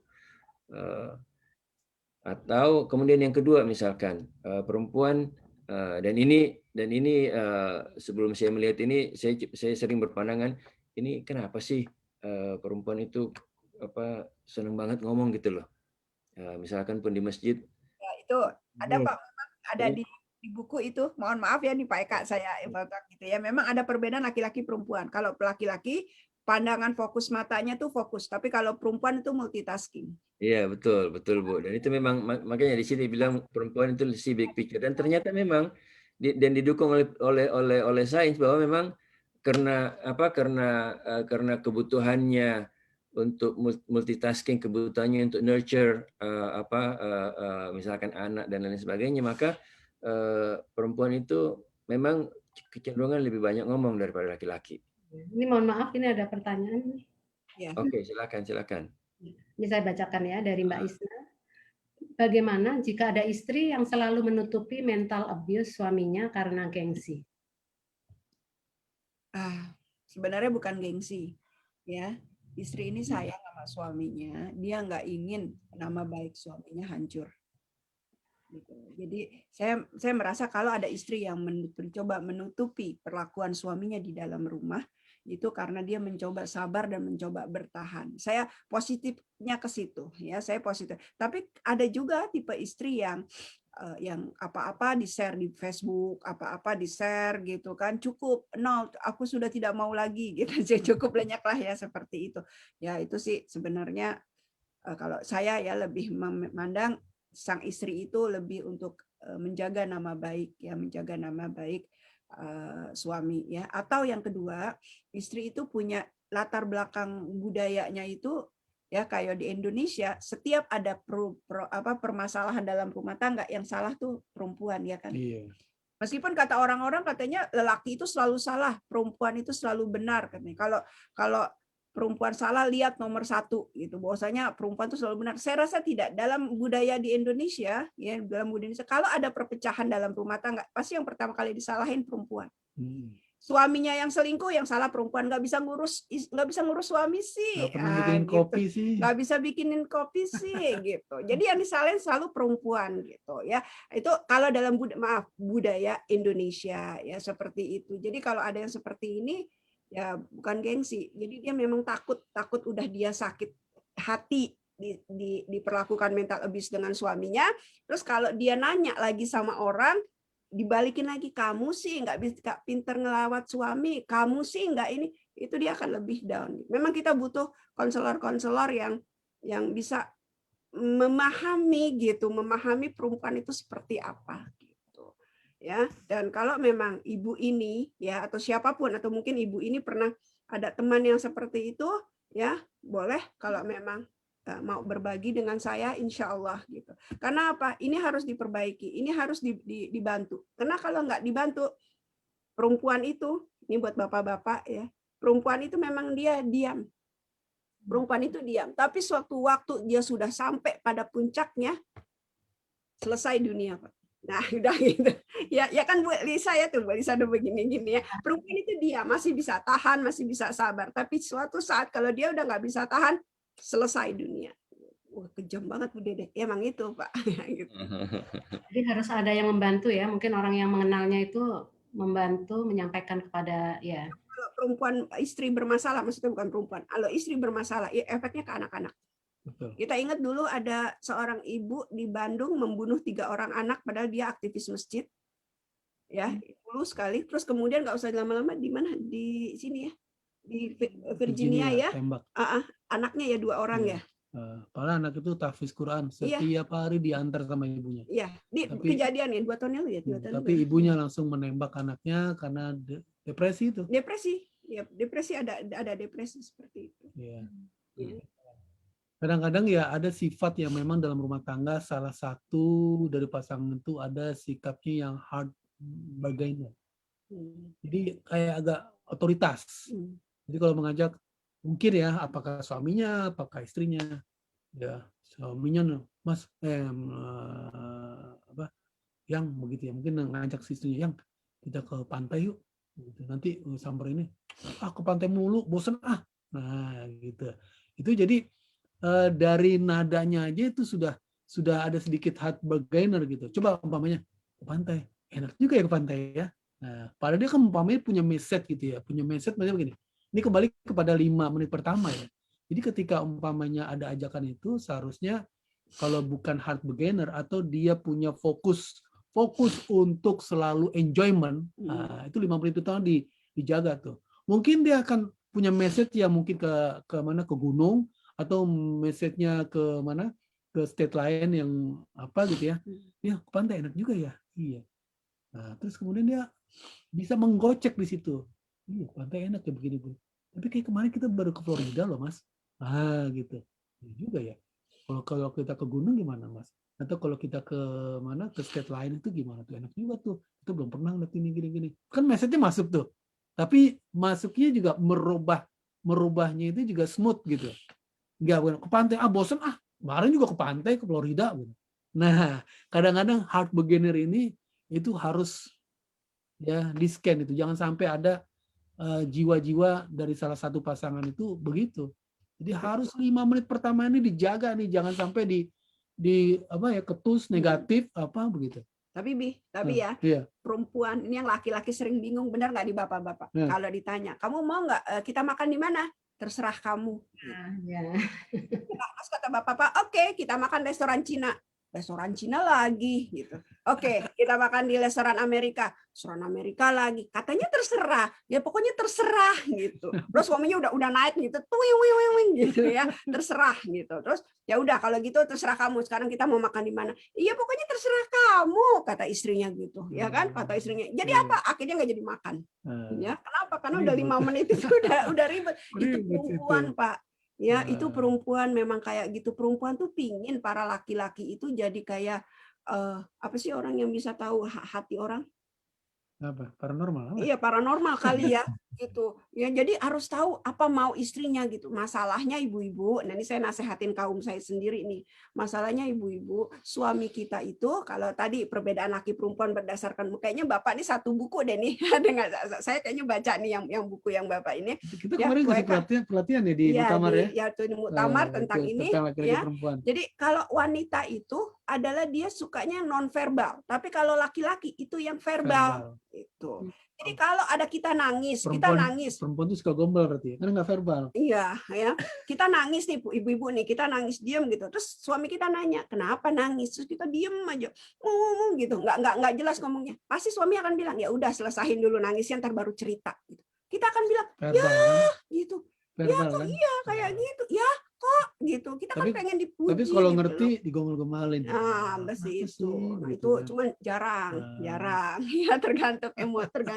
tergantung situasi kayak begitu ya. Jadi itu tadi terus apa lagi perempuan ya, perempuan tadi verbal, perempuan sukanya non verbal, terus kemudian suka bicara. Perempuan suka bicara. Kalau perempuan 20.000 kata per hari harus habis.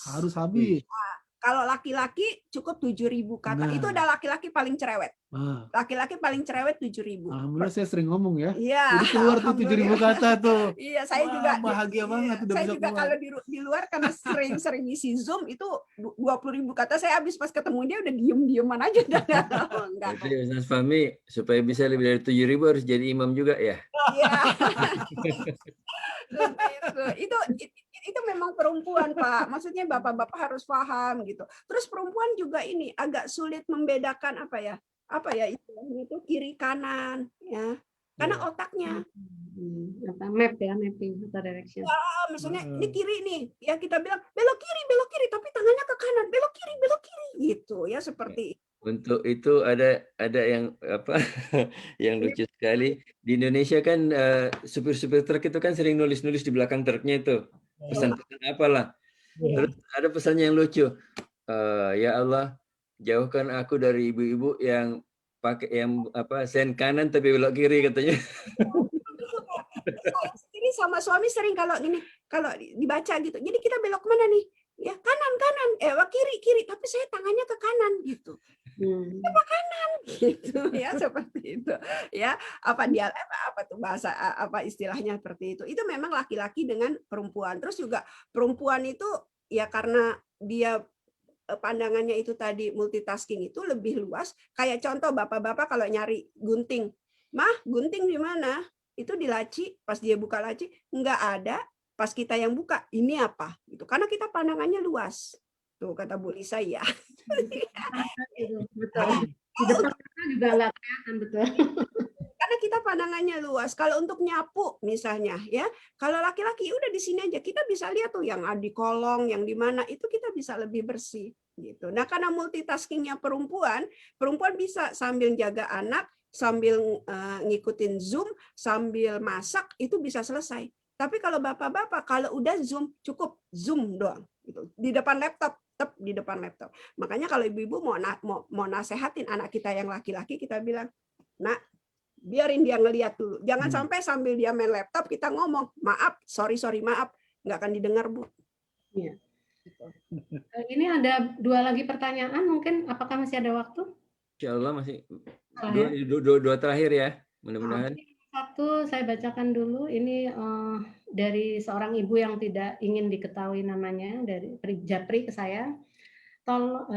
Apakah tips-tips untuk menumbuhkan kembali cinta yang sudah mulai pudar pada suami istri? Suami jarang mesra lagi sama istri, jadi istri juga udah males, seperti itu.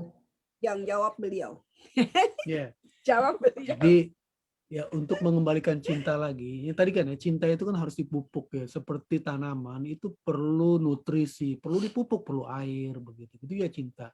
Jadi itu trip yang pertama itu. Jadi pupuklah cinta itu sebanyak-banyaknya dengan berbagai event, dengan berbagai usaha lah ya. Itu yang pertama. Terus yang kedua, bahasanya don't stop thinking enjoyment, begitu, about enjoyment. Jadi jangan pernah kita putus asa bahwa kita ini happy gitu ya, enjoyment. Pokoknya di otak itu harus dipasang terus bahwa kita harus bisa menciptakan suasana enjoyment. Gitu. Bukan untuk diri kita aja kan, untuk kita, untuk pasangan juga. Betul. Sehingga ketika di situ kan ada Rahman Ar-Rahim ya. Jadi itu dia. Memang yang pertama kali memang spiritualnya harus di-upgrade kali ya. Kenapa? Memahami Bismillah. Kenapa? Selalu dalam awal aktivitas kita selalu Bismillahirrahmanirrahim. Allah itu Maha Sayang. Kita dijaga, kita bandel apapun, tapi astagfirullahaladzim, langsung kita beristighfar, Allah terima istighfarnya. Besok lagi salah lagi. Nah, jadi bagaimana mendekat dengan sifat Ar-Rahman Ar-Rahim itu? Nah, itu ya. Nah, jadi ada juga hadis katakan man la yarham la yurham. Siapa yang tidak bisa memberikan sayang kepada orang lain, maka dia tidak akan disayangi. Artinya ada dalam dirinya itu awaluman yuhibbu. Seseorang yang pertama kali mencintai, seseorang yang pertama kali menyayangi, seseorang yang pertama kali melayani, seseorang yang pertama kali menservis. Insya Allah. Apa kata Ummu Aiman ya? Oh ya, kalau engkau jadilah budak bagi pasanganmu, maka pasanganmu akan lebih budak bagi. Itu khusus buat perempuan ketika Ummu Aiman punya anak gadis, kemudian dia menasihati anak gadisnya. Nah, begitu. Kamu jadilah budak di depan suamimu, pasti suamimu lebih budak lagi di depanmu. Wah. Kalau bahasa sekarang bucin, budak cinta.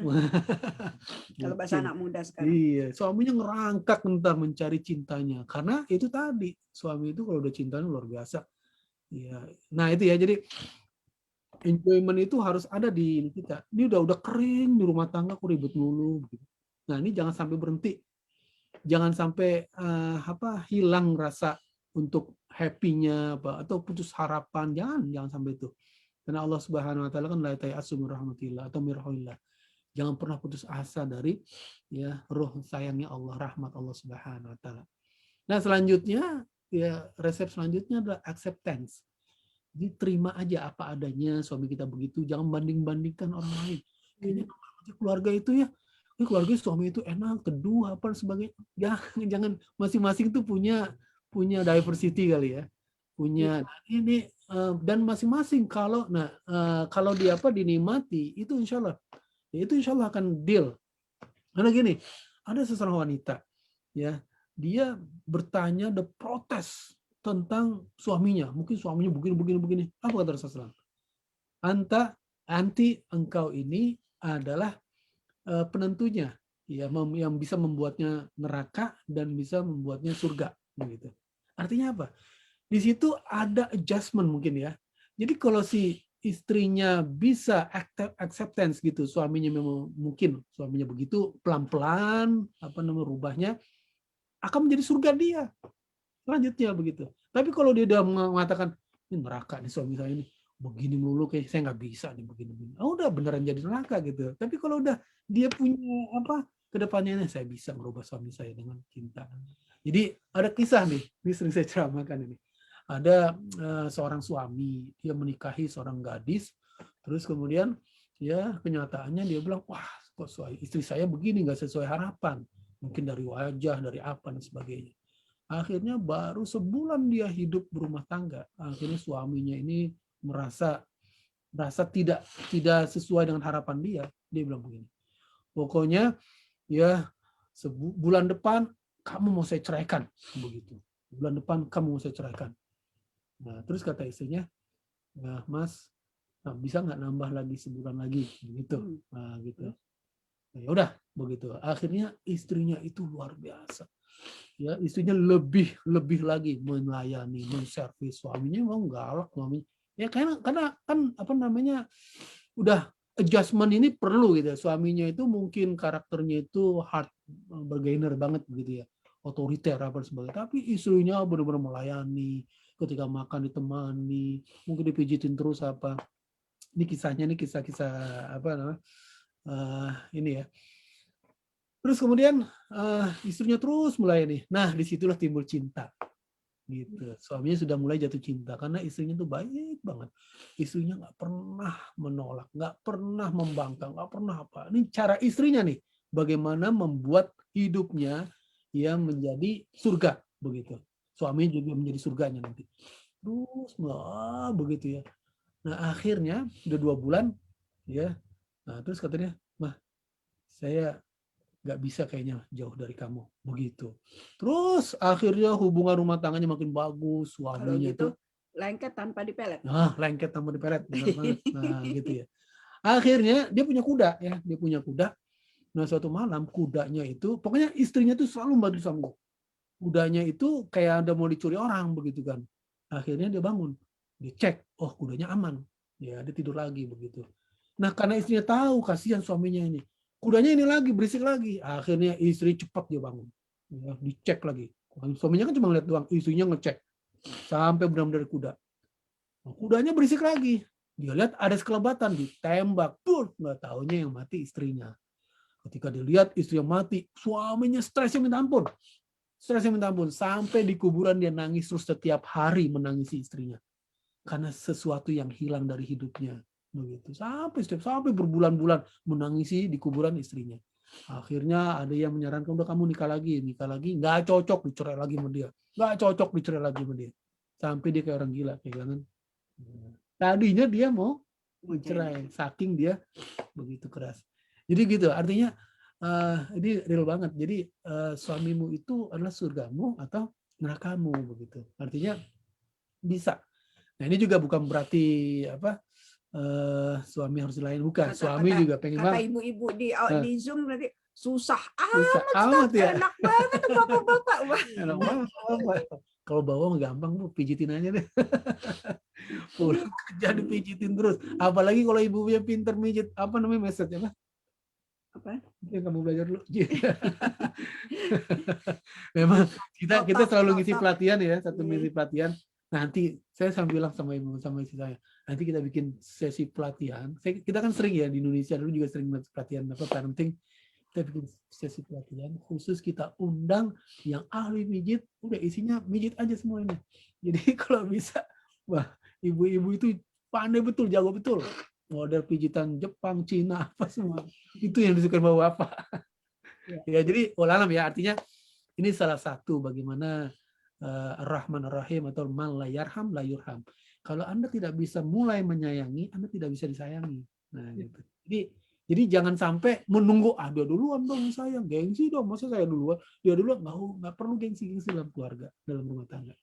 Ini menyambung tadi pertanyaan ini, apa yang harus dilakukan kalau suami istri itu sudah tidak cocok lagi?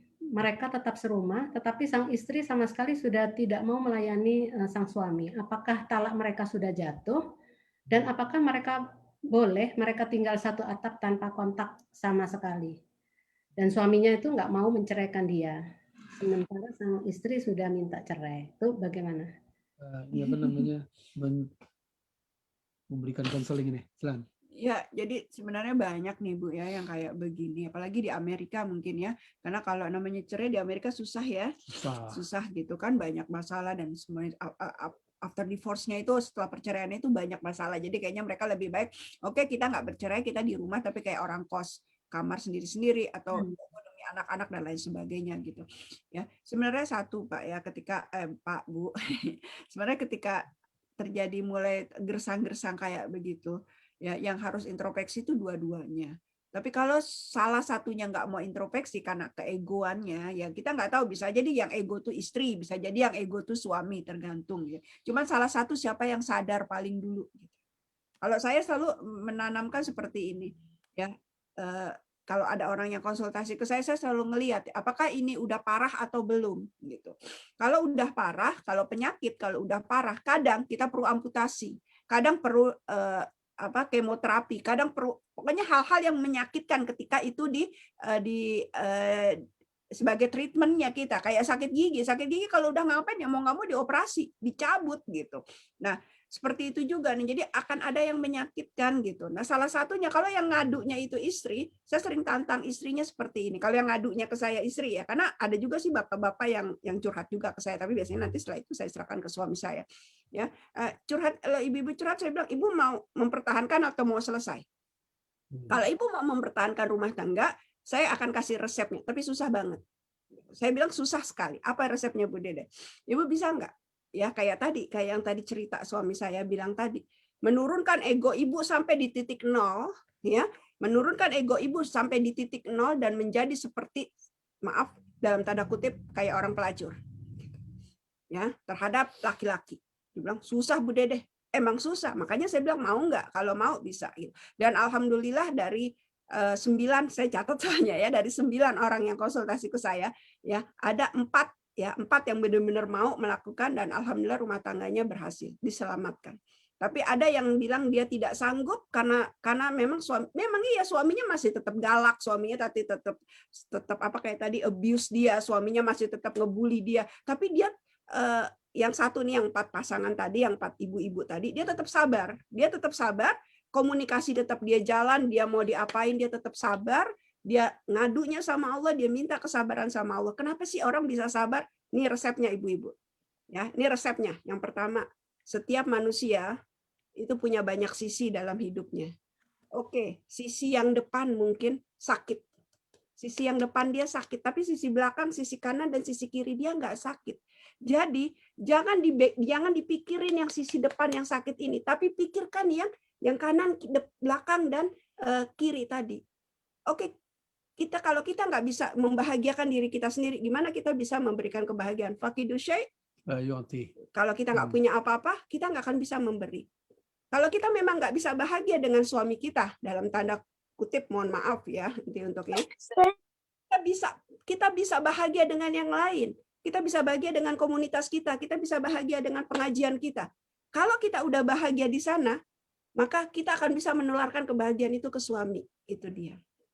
Ya, kita bisa menularkan kebahagiaan itu ke suami kita. Kita yakin. Jadi bukan berarti ketika kita dapat masalah dengan suami kita, itu dunia kita hancur. Itu yang sering terjadi. Itu yang membuat akhirnya kita di dalam otak kita, udahlah, saya udah nggak bisa lagi, ya udah gitu. Tapi kita bisa cari kebahagiaan dengan yang lain. Gitu. Ada yang senang dengerin ceramah, ada yang senang dengar ini. Dengan dia bahagia, dia masih bisa tertawa, maka dia akan hilang tuh kesakitan yang dari depan tadi. Gitu. Itu yang pertama. Kemudian yang kedua, ini di dalam surat An-Nur ayat 24 kalau nggak salah, mohon maaf kalau saya salah ya, tentang kisahnya Abu Bakar yang siapa sama ponakannya ya, sama Mistah ya. Ya, itu kan satu kesalahannya Mistah itu yaitu apa? Ngikut gosipin Aisyah ya radhiyallahu an. Ya, tapi Umar ya marah sekali sama dia, bahkan sampai dibilang aku tidak akan membackup kamu lagi, aku tidak akan menghidupi Abu Bakar sorry ya, tidak akan marahlah gitu ya, pokoknya yang tadinya di cover kehidupannya udah nggak mau di cover lagi. Lalu Allah turunkan ayat, Allah bilang kalau kamu memaafkan kesalahan Mistah ya, maka Allah akan memaafkan semua kesalahanmu. Bu, Pak, kita hidup di dunia ini apa sih tujuan kita? Cari ridho Allah kan? Jadi istilahnya kalau suami kita punya salah sama kita, maafin satu, Allah akan maafin semua kesalahan kita. Nggak hanya dengan suami, anak kita, orang lain. Kalau orang lain ada kesalahan sama kita, satu kesalahan dia, ya kita maafkan satu kesalahan dia yang itu, Allah akan maafin kesalahan kita yang lain. Kesalahan kita sama orang tua, kesalahan kita sama guru, banyak kesalahan kita. Gitu. Jadi ya sudah. Jadi misalnya kalau kita disakitin sama suami, ya kalau kita ada sakit hati sama suami, ini saya nih jujur, sorry Hani, ya kalau saya sakit hati sama suami saya gitu ya, saya langsung ingat, aku lagi disakitin, aku lagi dizolimin, cepet doa.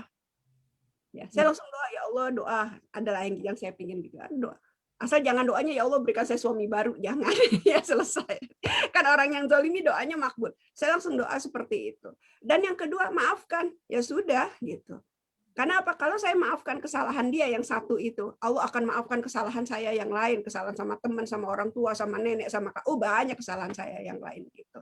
Jadi lebih lapang. Ini resep aja ya Bu ya, resep aja. Sama kalau saya juga ada orang misalnya saya anggap dia menyakiti saya gitu. Cara saya memaafkannya tuh seperti itu gitu. Jadi jangan sampai kita jadi depresi gara-gara yang satu sisi ini, kita masih punya 3 sisi yang lain kok gitu. Seperti itu. Dan ingat, kita punya rumah tangga itu adalah untuk ke surga. Rumah tangga kita menuju surga.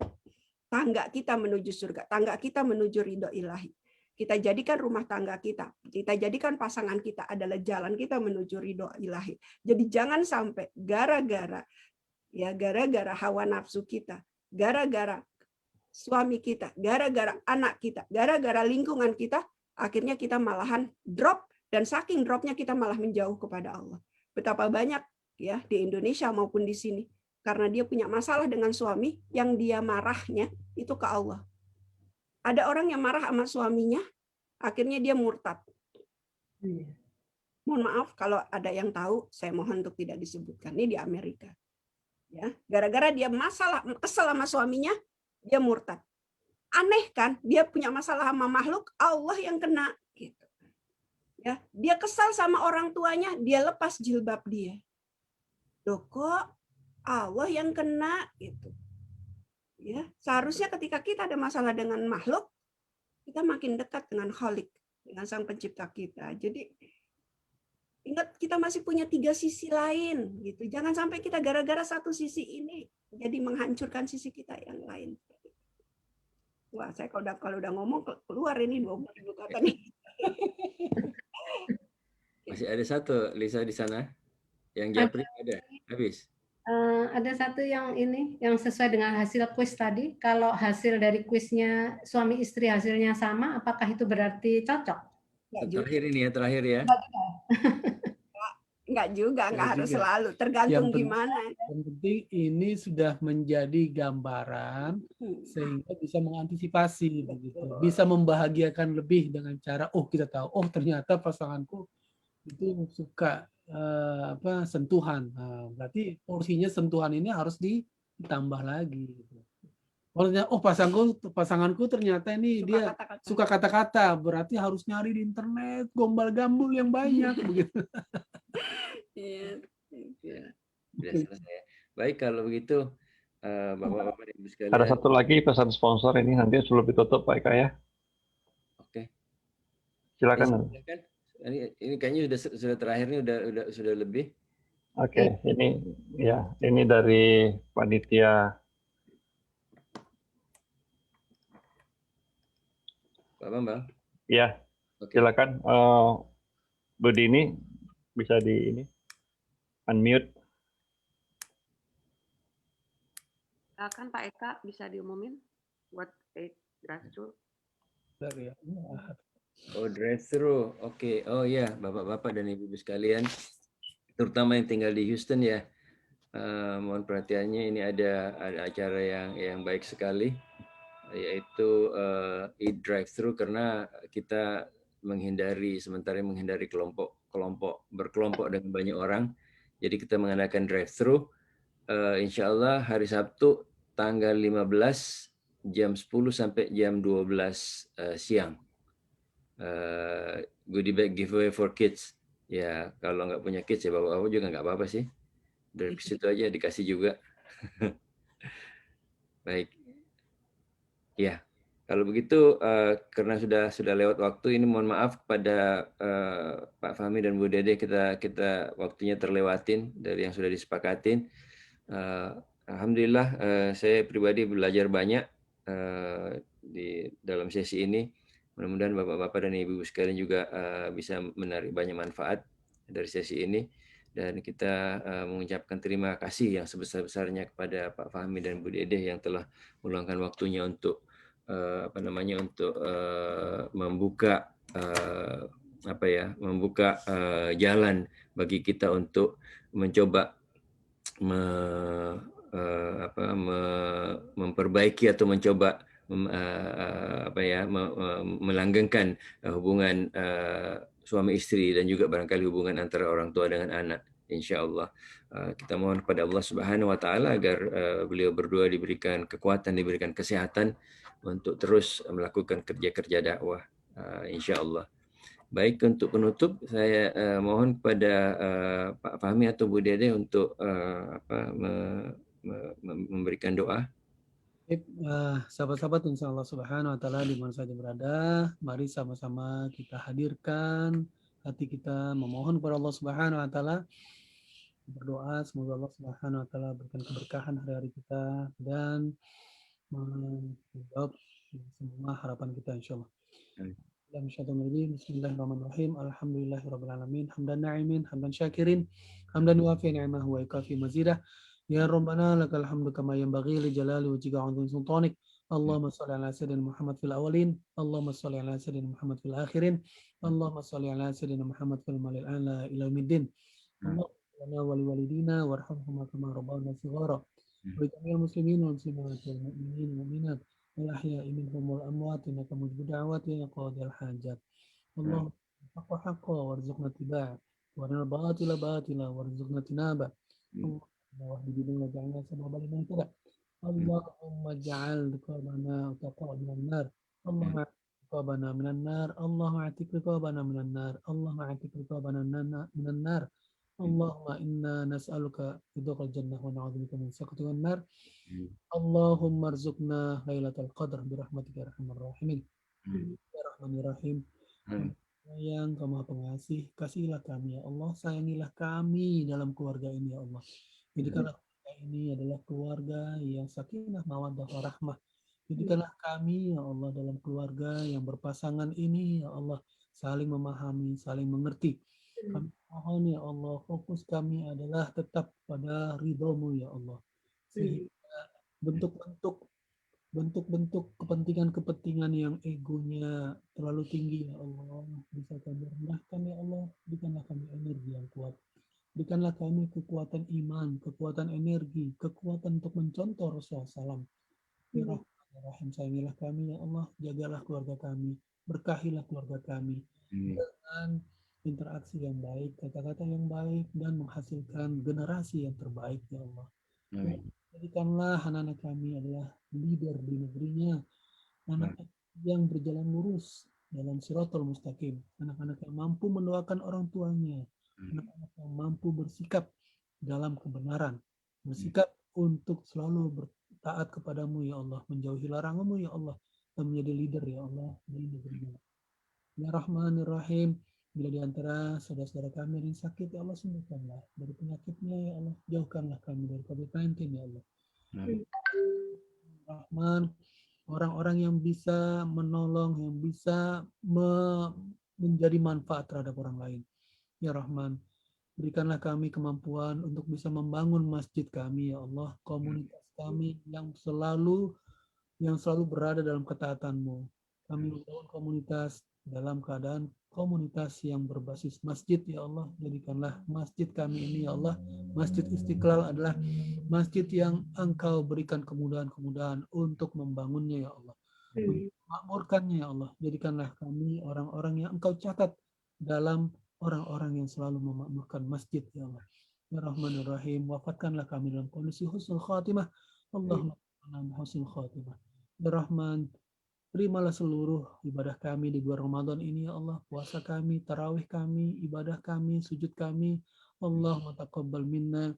Allahumma taqabbal ruku'ana wa sujudana wa tadarru'ana wa takhashu'ana birahmatika arhamar rahimin. Rabbana atina fid dunya hasanah wa fil akhirati hasanah wa qina adzabannar. Wa sallallahu ala sayyidina Muhammad wa ala alihi wa sahbihi wasallim. Subhana rabbika rabbil izzati amma yasifun. Wassalamun alal mursalin walhamdulillahi rabbil alamin. Al-Fatihah. A'udzu billahi minasyaitonir rajim. Bismillahirrahmanirrahim. Alhamdulillahi rabbil alamin. Arrahmanir rahim. Maliki yaumiddin. Iyyaka na'budu wa iyyaka nasta'in. Ihdinas siratal mustaqim. Siratal ladzina an'amta 'alaihim ghairil maghdubi 'alaihim waladdallin. Amin amin ya rabbal alamin. Terima kasih banyak sekali lagi Pak Fahmi dan Bu Dede. Bapak-bapak dan ibu sekalian, dengan demikian berakhirlah acara kita pada siang hari ini. Mudah-mudahan kita bisa bertemu kembali di lain kesempatan. Assalamualaikum warahmatullahi wabarakatuh. Waalaikumsalam warahmatullahi wabarakatuh.